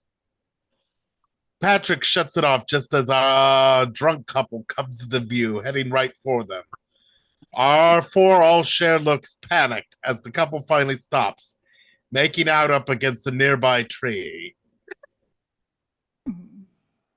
Hey, Jen can't find out about this. I'm not gonna tell her. Mm. And now they kiss again, pulling at the zippers, about to go for it right there. Our 4 all panicking when a ringtone plays. What is that? It's Laurel's cell. As she goes to silence it, we see the name Frank, along with a photo of him smiling on the phone screen. Hey, Who's there? Our four stay silent, faces pressed into the dirt. Can we get out of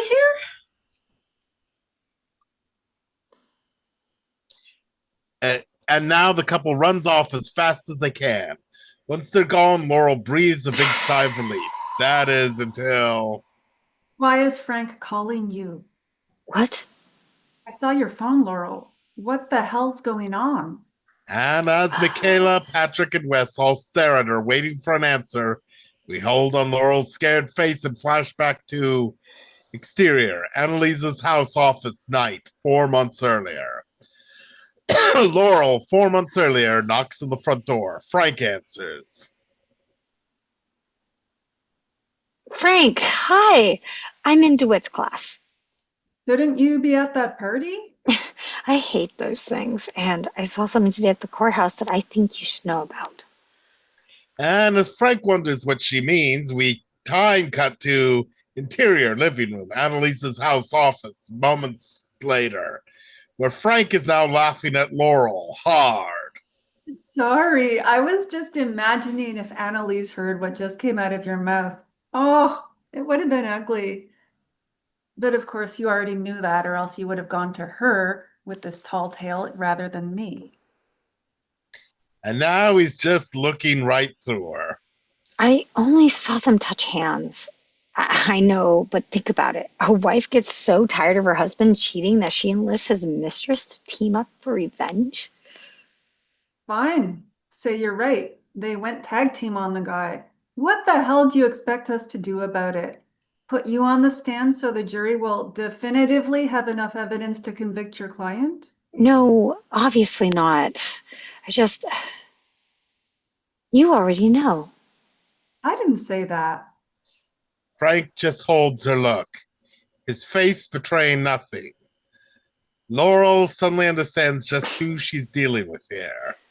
Right, because then you'd actually be admitting out loud that you're defending a guilty client.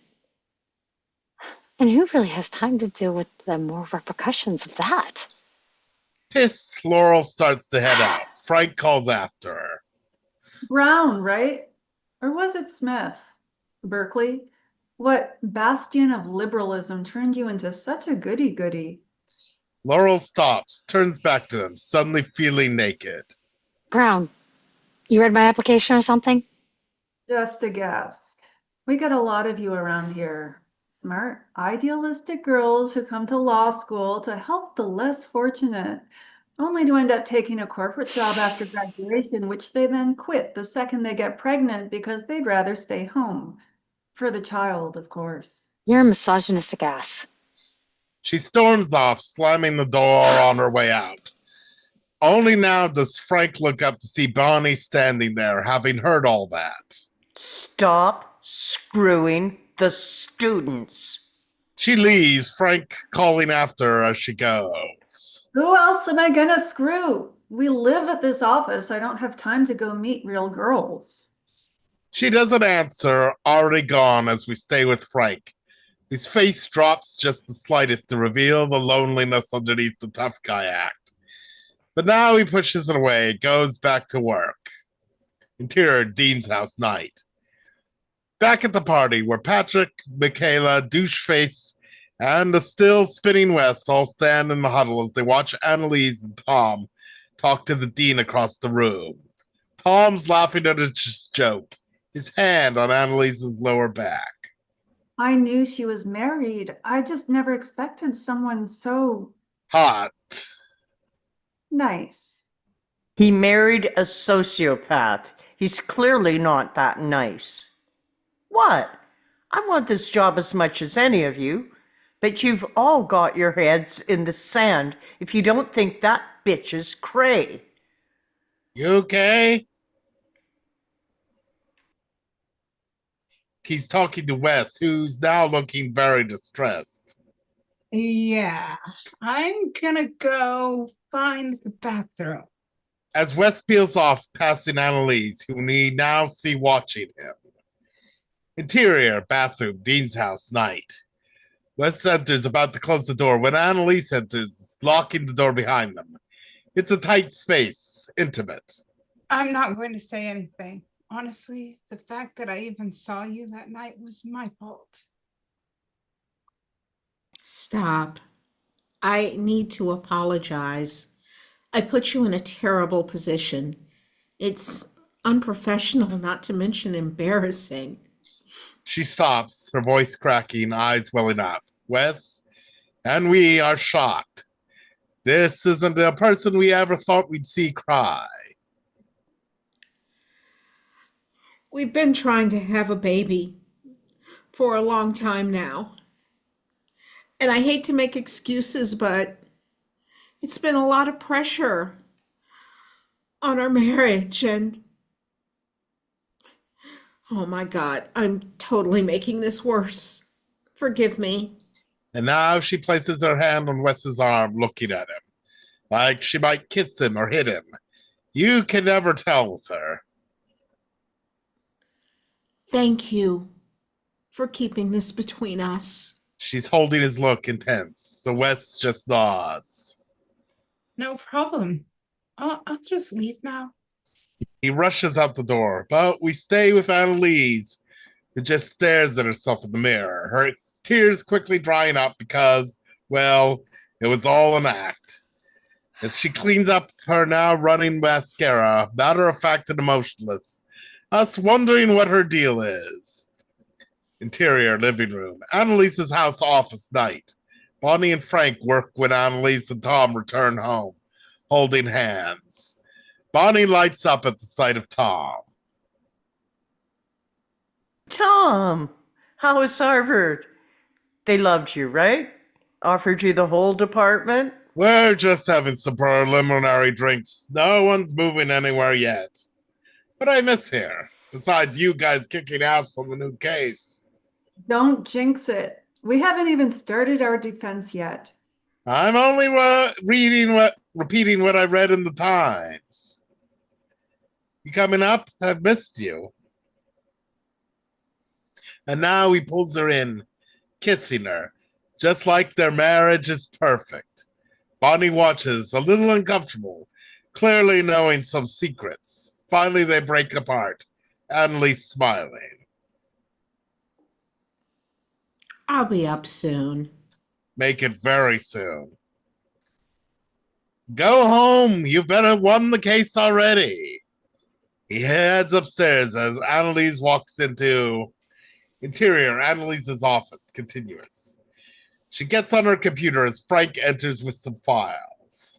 Here are the background checks, mostly DUIs and pot possession, although you should know the annoying kid's dad is a circuit judge. He means Dooch Face, whose file photo Annalise now stops at as she flips through the students' files. That could be helpful. Put him in the yes pile along with these. She hands him some of the files back, but Frank sees that Laurel is now on top of the reject pile. He pauses for a beat, thinking about Bonnie's advice, but then picks up Laurel's file anyway. Actually, this girl is pretty good. Laurel Wilding? I have no idea who that is. That's actually her strength. She flies under the radar, notices things. We could use someone like that. Fine, put her back in. Also, run one on the waitlist kid. I thought we gave that kid the axe. I changed my mind. Wes is his name. Wes Gibbons. And as Frank leaves, us wondering what plan Annalise has for Wes. Interior Wes's apartment night, where Wes lies in bed, mind still racing, heavy with the burden of Annalise's secret, as he stares at the fingernail scratches on the wall. And now he puts his own hand up to them, seeing that his hand is an exact match. As he traces the scratches, he suddenly hears someone outside his door, a shadow peeking through. Wes jumps up, opens the door, and finds a bottle of scotch. Hey. He's talking to Rebecca, now trying to sneak into her apartment.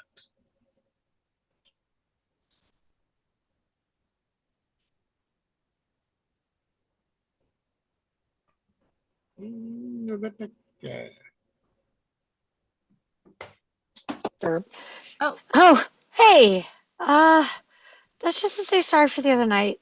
And the night before that, I stole it from the bar I work at, so don't think I'm actually that nice. I've heard the music you listen to. I never thought you were nice. She smiles, shy but charmed, then Hmm. goes to unlock her door as Wes now looks at the post-it note attached to the bottle. Welcome to the neighborhood, Rebecca. And now he gets a burst of courage. Rebecca, should we open it maybe? I kind of had a weird night and could use some heavy drinking. I can't tonight, sorry. She goes into her apartment. Off Wes, a little crush forming. Exterior courthouse morning. Another day in court.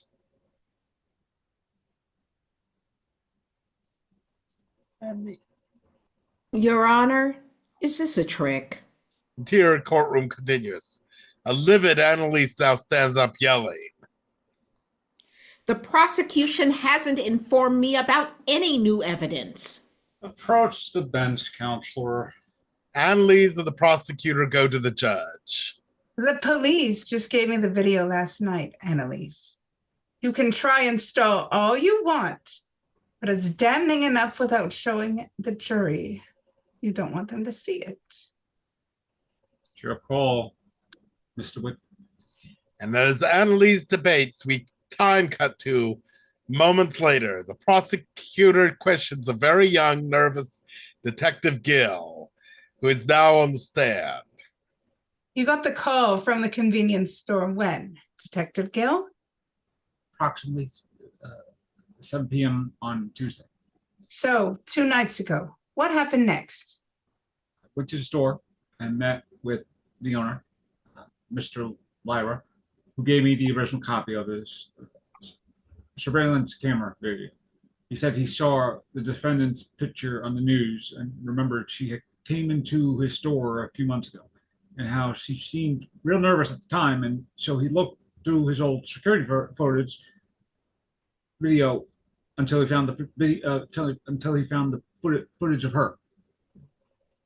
Footage that I will now play for everyone here. He presses play on a remote. Surveillance video from a convenience store now playing on screens for the entire courtroom. There's no audio, but there's a date stamped into the image as Gina's shown buying a bottle of pills at the register. As he pauses, There. The night before the murder attempt, Miss Sadowski bought this item at Mr. Lyra's store. And if we zoom in on the bottle, what does it say, Detective? Solo XL Core. It's a brand of aspirin.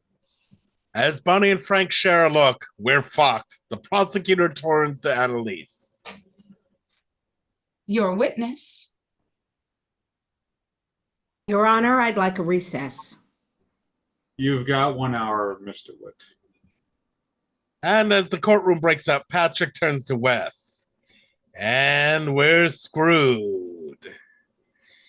Interior hallway, courthouse day, where our stunned students stand by a door, eavesdropping.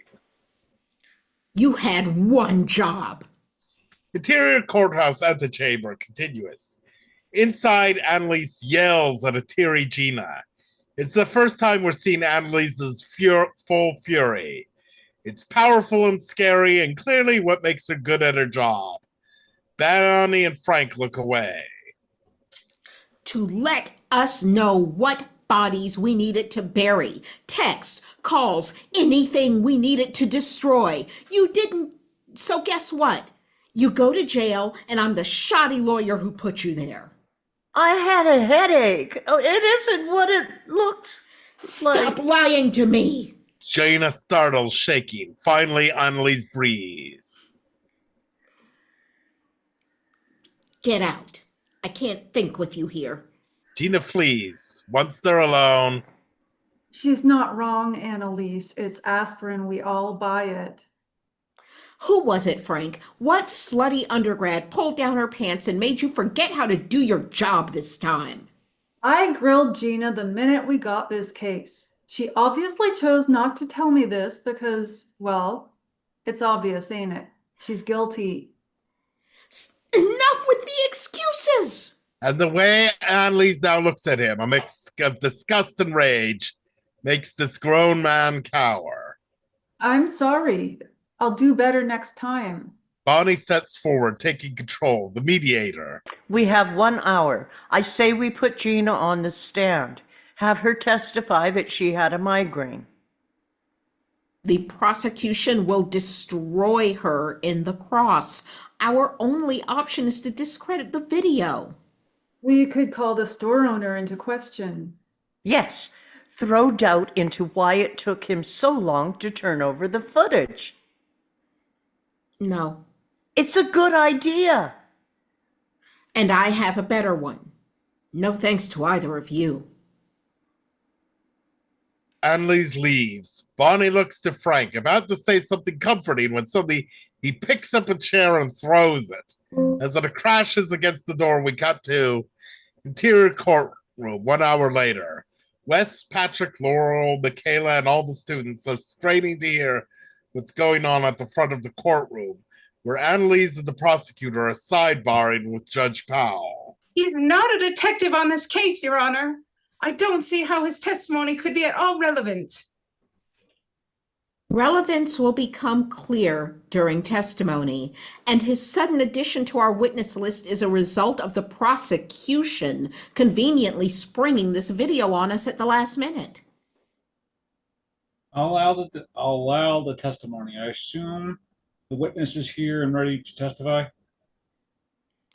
I had him called in. Sure. Let's move it along then. Annalise and the prosecutor return to their tables. I'd like to call our first witness to the stand, Detective Nate Seidel. Our students share a confused look. Who's that? I have no idea. But Wes stops because now he sees Detective Nate Seidel enter from the back of the courtroom. Detective Nate Seidel, who is also the naked man he saw Annalise having sex with in Act 2. Nate walks up the aisle, whispering angrily and discreetly to Annalise as he passes her. Who's this? She doesn't answer, but just smiles, not giving him anything, as Nate now then heads to take the oath.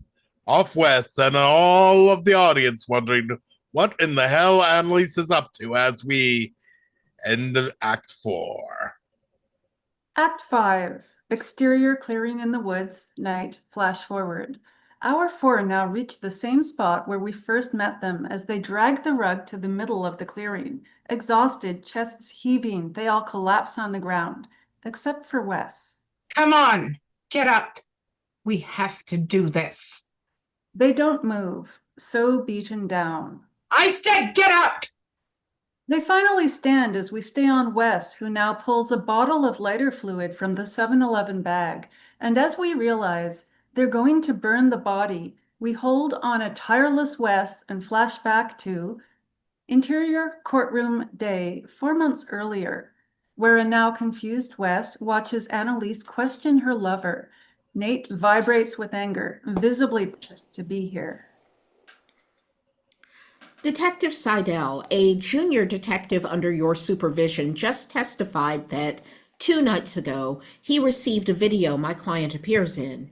Your Honor, Detective Seidel wasn't here when that video was played. I'm simply trying to establish a timeline here, Your Honor. Get to your point, Mr. Witt. Annalise goes to the stand and puts her hand on the box, her fingers just inches away from Nate. She looks him in the eye, direct and eerily calm, as she now drops a bomb. Where were you 2 nights ago, Detective? What?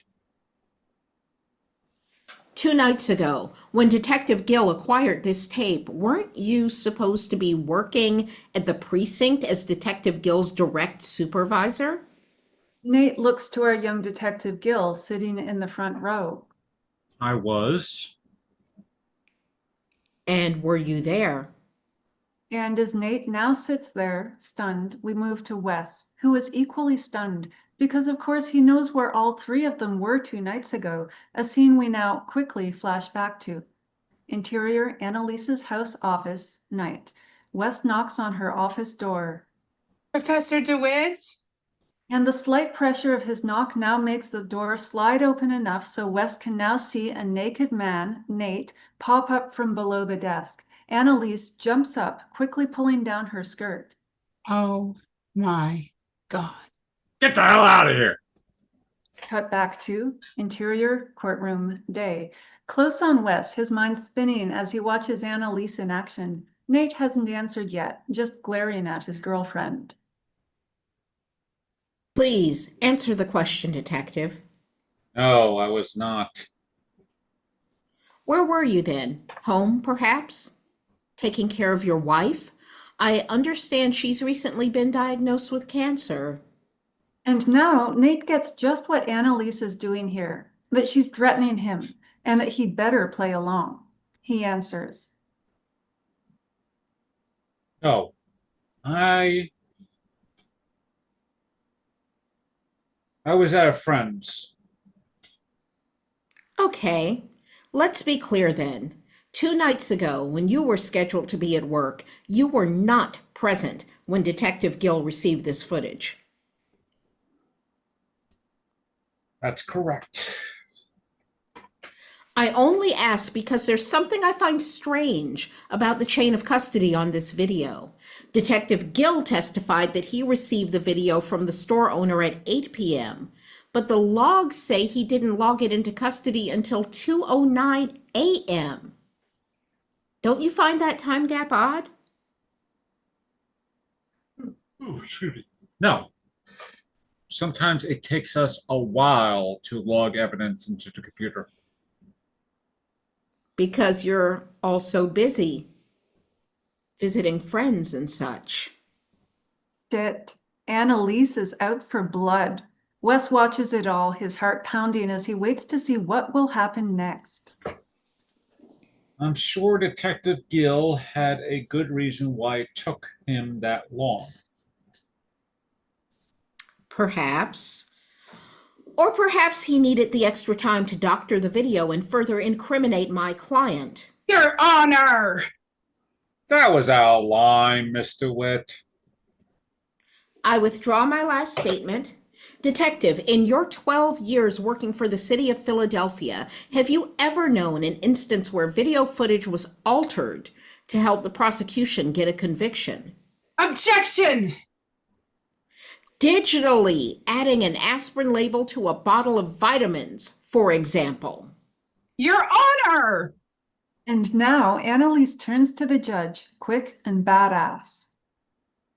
I'm simply asking Detective Seidel about his personal experience within his department.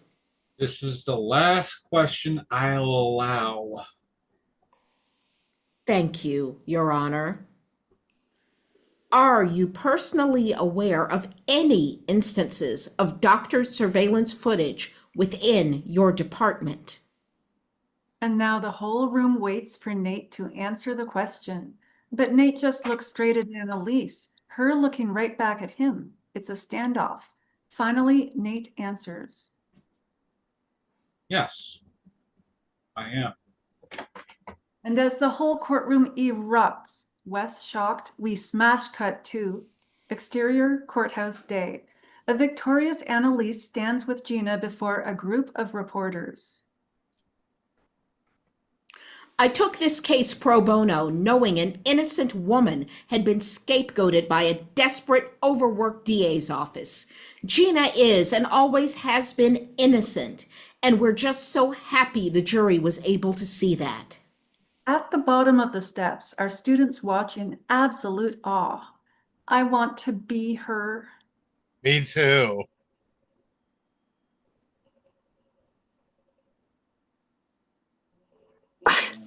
I don't. Wes looks to Laurel, noticing that she's watching Agnes Levinson at a nearby curb as Arthur's nurse helps him into the car. Agnes is looking straight at Gina, the two of them sharing a knowing, conspiratorial smile. And then Agnes climbs into the car, Wes now whispering to Laurel. What do you know? Laurel turns to Wes, debating whether to tell him. Nothing.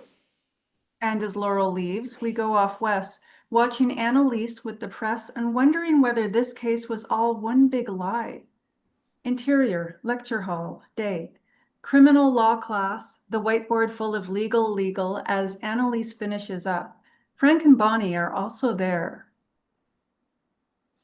Tomorrow, we start work on a new case, a pastor accused of embezzling from his own church. So let's find out which of you will be helping us out at the office. First, the standout of this class, the one you should all make it your mission to destroy. Mr. Donahue, come get your trophy. And like a king rising to take his rightful crown, Patrick collects his trophy from Annalise. I'm gonna work my ass off for you. He turns, shooting a little ha-ha glance at an enraged Michaela. The others joining us will be Asher Millstone, Yes! Doucheface pumps his fist, everyone rolling their eyes. Of course. Laurel Wilding, Stunned, Laura looks to Frank, smiling right at her, which Bonnie clocks, rolling her eyes, knowing exactly where this is going. But now the whole class sits up straighter, dying to be the last name called, especially Michaela, who might pee her pants. Michaela Pratt, Oh, thank God. I mean, thank you. All of you. Hmm. Everyone sinks in their seats, defeated. Wes looks relieved when... and because our workload has grown, I've decided to hire one more of you. That student is Wes Gibbons. And as the whole room goes quiet, shocked, but no one more so than Wes, we cut to exterior, main quad, Middleton University, day. Wes catches up to Annalise. Professor DeWitt. Wes, how can I help you? She smiles like there are no secrets between them. A beat passes as Wes gathers the strength to say this. So that detective? Is my boyfriend, yes. She holds his look, direct, unapologetic, and before he knows what he's doing, he says, I don't want the job. Not if you picked me because of that. That? You got him to lie on the stand about there being doctored videos? Annalise just looks at him, her face revealing nothing. She takes a step closer, intense yet calm. Is that why I picked you? Because I thought I picked you for showing initiative coming to my office that night. And because your directed verdict idea showed you think outside the box. And because your self-defense argument proved you were good on your feet. Those are all qualities I look for in my employees. I was excited for you to be one of them. But now that you've exposed exactly what you think of yourself, that you don't believe you deserve this job. That's not what That is exactly what you said, right before you accused me of having my boyfriend lie under oath to win this case. We won because of our defense, pinning it on the business partner, discrediting an eyewitness, making the jury feel for Gina. But of course you don't understand that because you don't understand anything. You're a 1L, soft, uneducated, dumb. So dumb you might still decide to turn down this job. Wes stops, looking up at her, surprised. Yes, I'm letting you reconsider. Think carefully, because everything that comes after this moment will determine not the type of career you have, but life. You can either spend it in a sad corporate office drafting contracts and hitting on chubby paralegals until finally putting a gun in your mouth. Or you can join my firm and become a person who does something with his life. So decide now, do you want the job or not? Off west, both repulsed and attracted, terrified and excited. Interior, sorority house, night. Just another night at Kappa Alpha Theta. Sorority girls text and eat froyo in their Lululemon as they listen to a Mean Girl vent. I mean, what kind of trash goes around saying a girl who might be dead is a crack whore? She's lucky JC was there to hold me back because, you guys, I would have cut the bitch. The doorbell rings. A bouncy girl opens the door to find a maintenance worker, dirty, sketchy, in a toolbox. Someone call about low water pressure? Guys, did anyone call maintenance? No one answers, too entrenched in Meanie's riveting story. Bouncy contemplates what to do, and just as we're yelling at our TV, "Do not let this sketchball into your house," she opens the door. I think the water thingy's upstairs. He enters, pausing as he glimpses the real-life porn movie before him. 20-year-old boobs and butts, some girls doing a dance routine to a Miley video on TV. He licks his lips a little, then heads up the stairs, passing a girl wrapped only in a towel, then a room of girls laughing on a bed, and right when we think he's going to do something terrible, he opens the door to the attic, heads upstairs, and opens another door that brings us out to the roof. He heads up to a 6-foot-high water tank, opens the lid, and reaches his hand inside.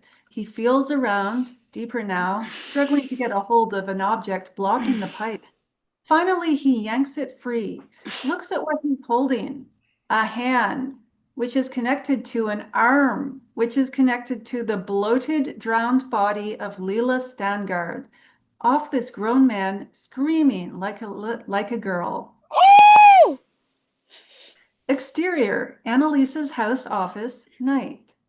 Annalise parks her car in front of the garage, then steps out, heading toward the back door when she suddenly stops, gasping. We reverse to see a dark, angry Nate now stepping out of the dark. Annalise looks scared, her eyes now darting around for an escape path.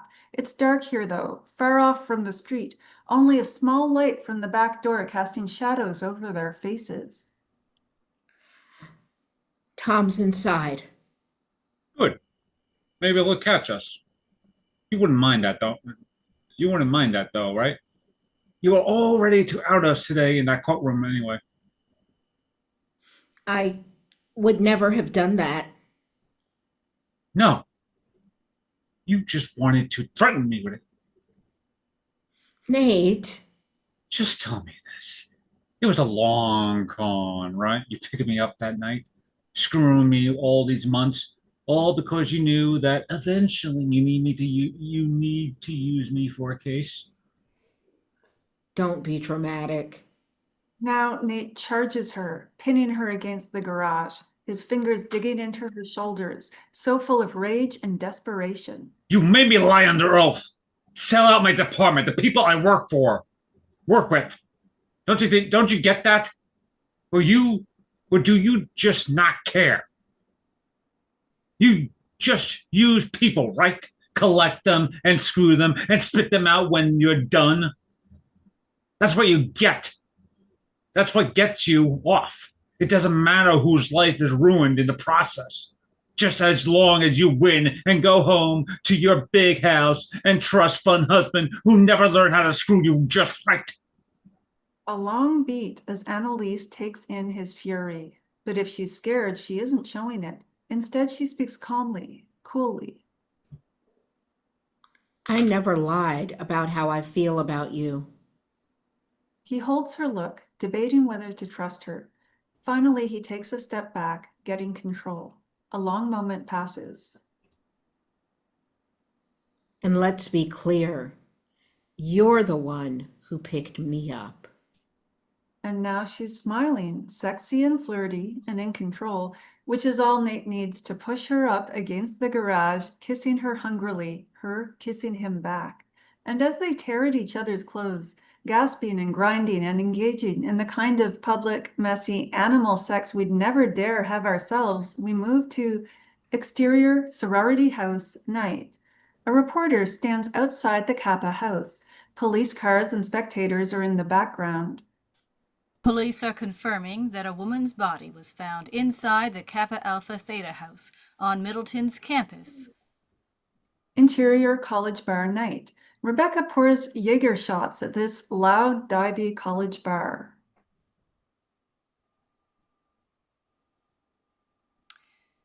Rebecca? That'll be $42. Dude. The frat boy doesn't answer because, like everyone in the bar, his attention is on the news report on TV. Woman's body found at Middleton. Rebecca turns down the music to now hear. Whether that woman is Lila Stangard, fiancée to Middleton football star Logan O'Reilly, remains to still be seen. Suddenly, Rebecca's phone rings, Logan calling. As she picks up and runs into a back room, we hold on the TV and match cut to interior bedroom, Annalise's house, night. Annalise's husband, Tom, watches the same news report. He leans toward the TV, his knuckles gripping a glass of scotch. That said, we do have word that there are currently police cars parked outside the house of her parents, Stuart and Miranda Stangard, owners of billion-dollar tech company Stangard Industries.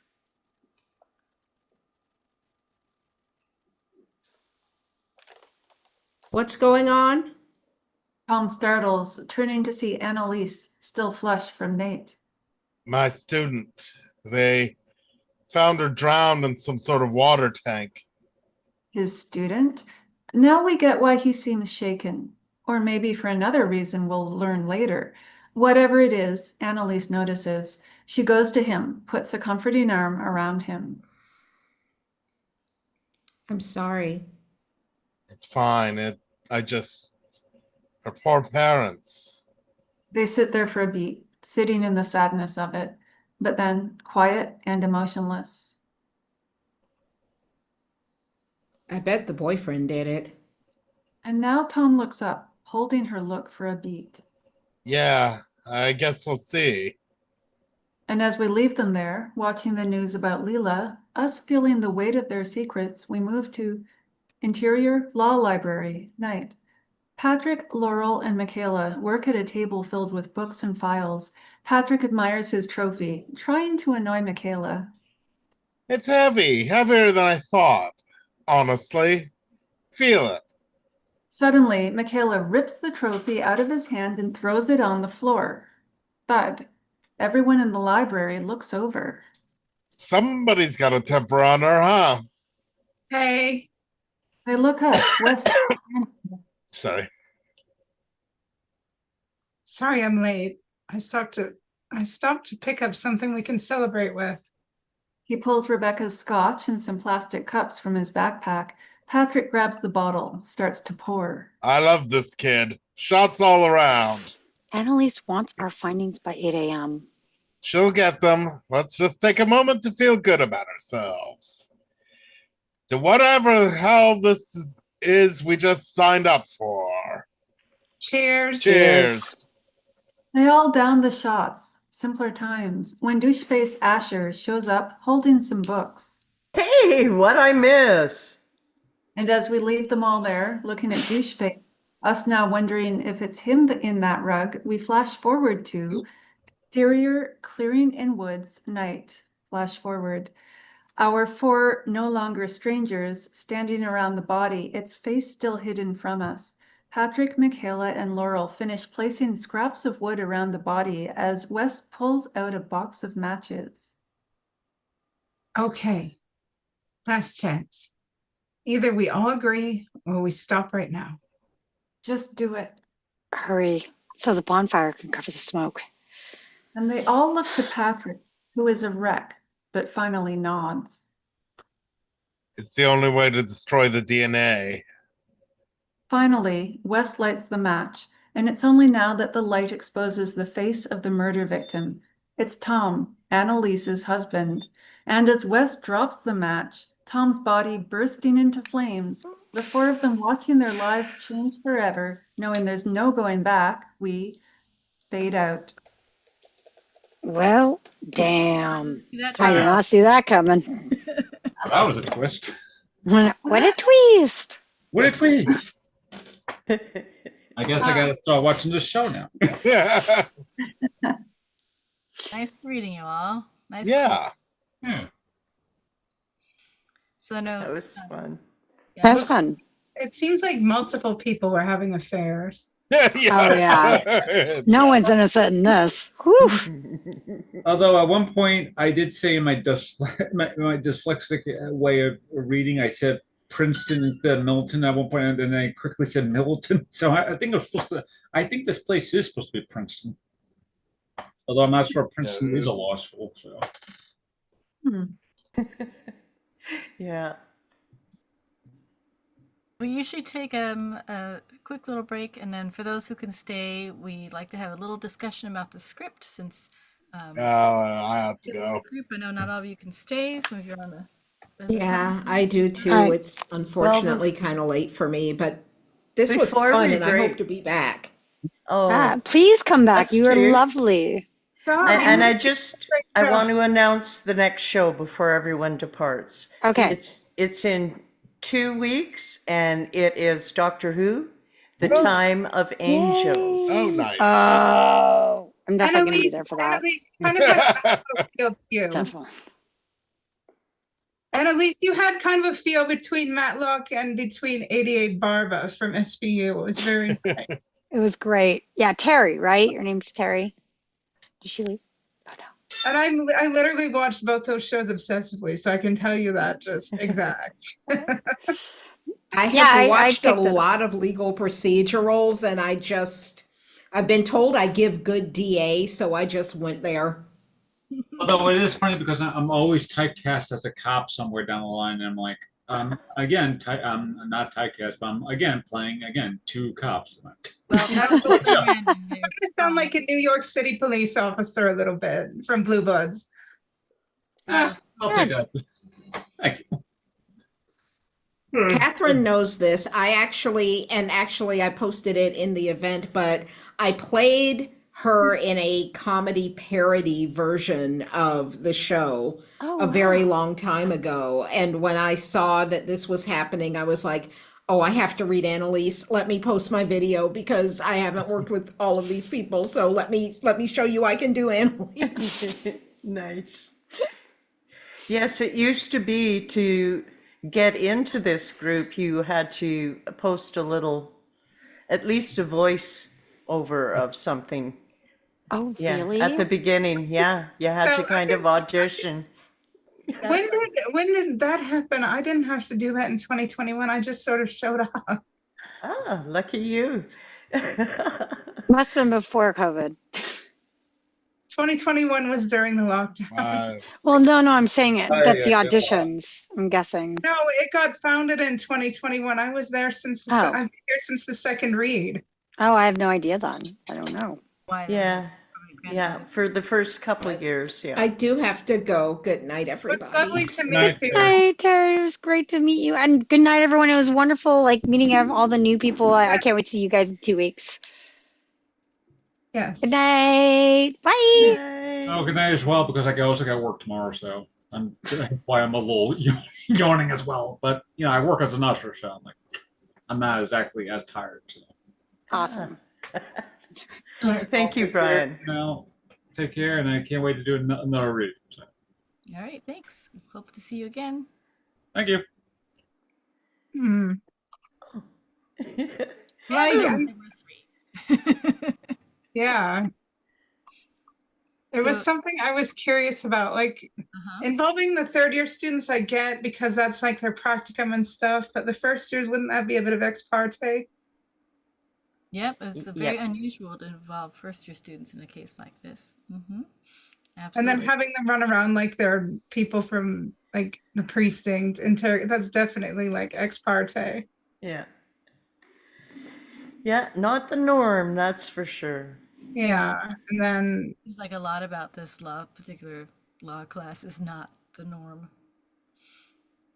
no, it kind of reminds me of an episode of CSI Miami where this professor got murdered and Horatio actually kind of interrogates all the students, but he does it tactfully and it's very interesting. We should actually put CSI or CSI Miami on our list.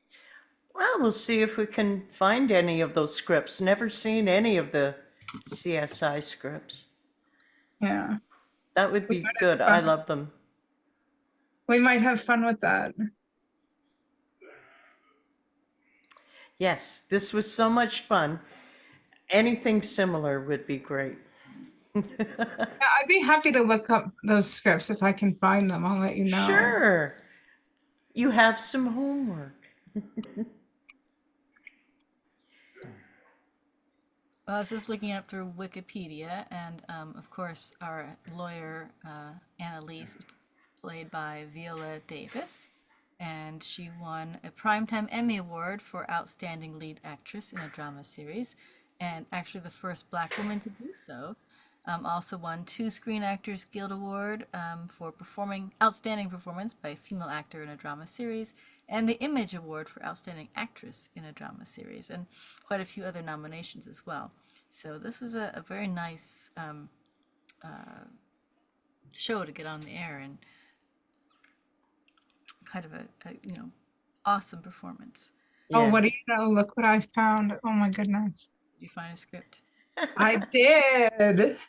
Oh, put it on our list for next I time. found one from season 1, which is season 1 or 2, and 2 are my favorite seasons. Nice.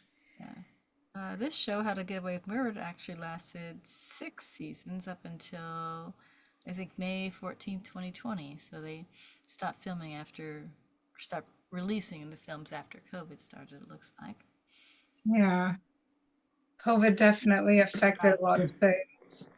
Yeah, the season came out to 2014, and this was the script, if you recall, was written in 2013. So not probably the same as the actual shooting script for the pilot episode. I have no idea how Oh close it was. gosh, no. Like scripts get edited like frequently, and I Yeah. won't. So Heather, Yes. we usually do a call out to our members, end of November, that kind of time frame for scripts they'd like to put Yeah. into the list that we choose from. So do I- that. I do have a thought. I had written this thing like into books and also into scripts. Maybe I could play with it. And it's sort of a series script. It's different. But also the CSI that you found. did. Find an episode that you like, and in November, send it to one of us, and It's downloaded already onto my computer. nice. But no, I think I might submit one of my little series scripts. Maybe you could help me with it, because it's definitely it's an idea I've been playing with for about 5 or 6 years, maybe Okay. more. Well, Very I can have a read when you get it to a point that you feel Yes. I should. Yeah. Because I think it might have a to be continued and make it ominous, make it fun. Excellent. Yeah, because I've written so much stuff that I might as well just start putting it into script form and doing table reads and stuff. Yeah, get it out there. So I downloaded the episode for In 2 Weeks, Kat, Okay. and I actually have the next, I don't know, at least 4 or 5 days that there's nothing on my plate that I know of. So I'm going to get going on that. So it's done ahead of time. That feels so much better when it's done ahead of time. Oh, can I ask a question since we're still here? What is with the teachers and the students having relationships? That is definitely an ethical violation. It's something I've personally been witness to. Classmates of mine have done things like that. Yes, they got caught, and I've seen that done on like CSI and other shows. Why is that so appealing? I don't know, but when I was going to school, there was actually, it was in junior high or middle school, as they call it now. There was a teacher, and he actually got her pregnant. They got married. And it happened again, was when I was in grade 12, and a teacher I was taught by, he also got a student pregnant, and he married her, and yeah. So it happens. That definitely comes out of Anne of Green Gables for sure, because Yeah. The male teacher had a thing for his young students, if you remember in the beginning before he was asked to leave. Right. Yeah, there's a lot of. I mean, it's obviously not desirable. It's just kind of a sort of a symptom, I think, of the imbalance of power in Yeah. society. You know, it's just you do have a lot of what you call unequalness. You know, if you've got a boss or a teacher or someone in some form of authority, you know, then it doesn't really matter the gender, but it does often happen to be more male authority because it's just harder to get women in authority. Obviously, in this case, we also have a female authority figure as well, sleeping with a male detective. You know, and it's just a lot of that is stuff we don't talk about a lot. You know, and a lot of it's just kind of like sort of we all know about it, but we don't necessarily discuss a lot of it. And that's what sort of brought out this whole, you know, Me Too generation, where people are often too embarrassed or too shy or too ashamed to address the issue, or if they do have the courage to do so, then they get shot down, sometimes by other women as well. And it's a very difficult situation to fix because there's so much societal messiness surrounding it all. Yeah. And it's been going on for a long time. My examples, the mid 70s, both occurred during the mid 70s. Yeah. Yeah, and then that whole scene between the teacher and the cop, I mean, he was upset at first, but then he I don't know, he almost found himself turned on by the whole situation. And he's like, oh, this powerful person just dominated me. I'm excited. Yeah. Yeah, I can't explain that one for you. You know. Yeah. I'm Interesting. weird. I noticed things. Like he seemed almost turned on by the whole situation rather than actually angry. People Well, are that's complicated.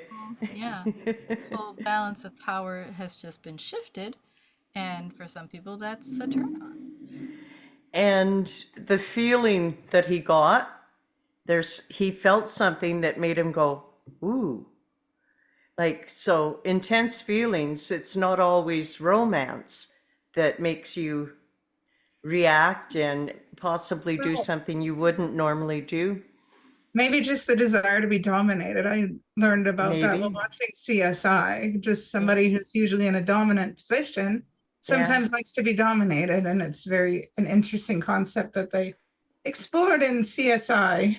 And in this show too. Yeah, this like I said, I've only read this one episode, and there's nothing in it that is, as I hate to say it, unusual. You know, there's a lot of stuff that does happen. We just don't talk about it. Mm-hmm. You know, and even the thrill of murder, you know, that appeals to some people, as horrible as that sounds. There's a huge adrenaline rush. Right, thrill. You know, your example, Heather, he might have had some sort of a thrilling feeling. Yeah, who knows? Like being taken care of or dominated just kind of like made him feel more secure in the world, where he's like trying to hide his vulnerability because cops aren't allowed to be vulnerable, right? So weird thing. But then I'm curious about Wes, because what's he going to do with this information? I mean, he was obviously rewarded to keep quiet about what he saw. And is he going to be like, okay, I'm going to keep quiet, or am I just going to try and manipulate the professor into keep rewarding me? So I'll keep staying quiet. And I Good questions.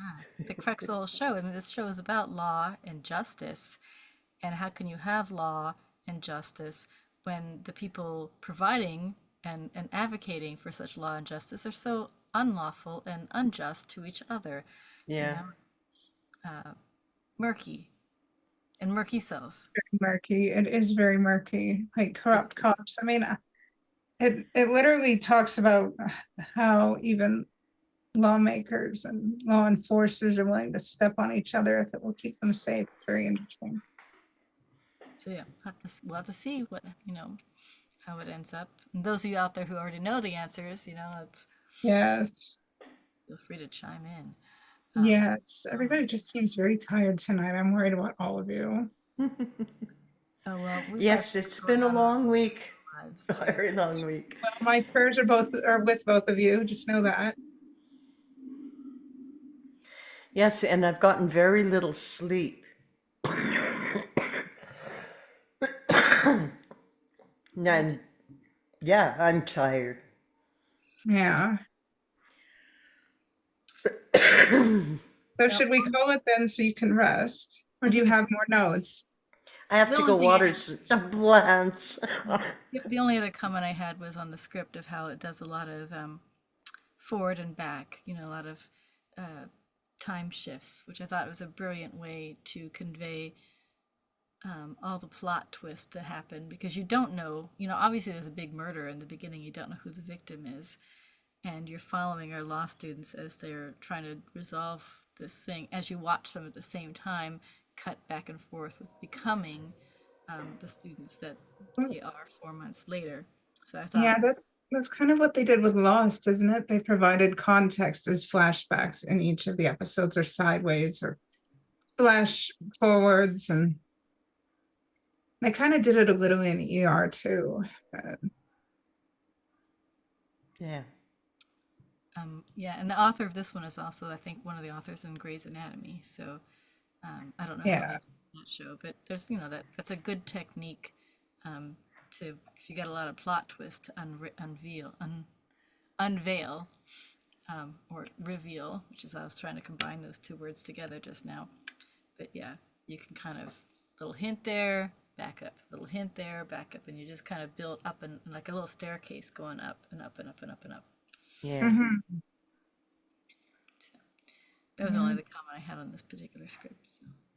Well, we love your comments. We appreciate you and Vicky and everybody else who's with us. Well, I'm looking forward to 2 weeks in Doctor Who. Yes. Yeah. That's going to be so much fun. I've actually done audio performances of Doctor Who for fan organizations, and they're available on the internet. So this will be fun to do something a little more familiar. I think this might be one that doesn't have a huge cast, but I just downloaded it, and Wow. remembering the episode, I don't remember a lot of people, so we'll see. Please know my interest right away. Yes, All right. you bet. And I guess we'll see you all in 2 weeks. Yeah. All right. Have Take care. You too. Night, y'all. Bye. Bye-bye. Good night, everyone in YouTube land.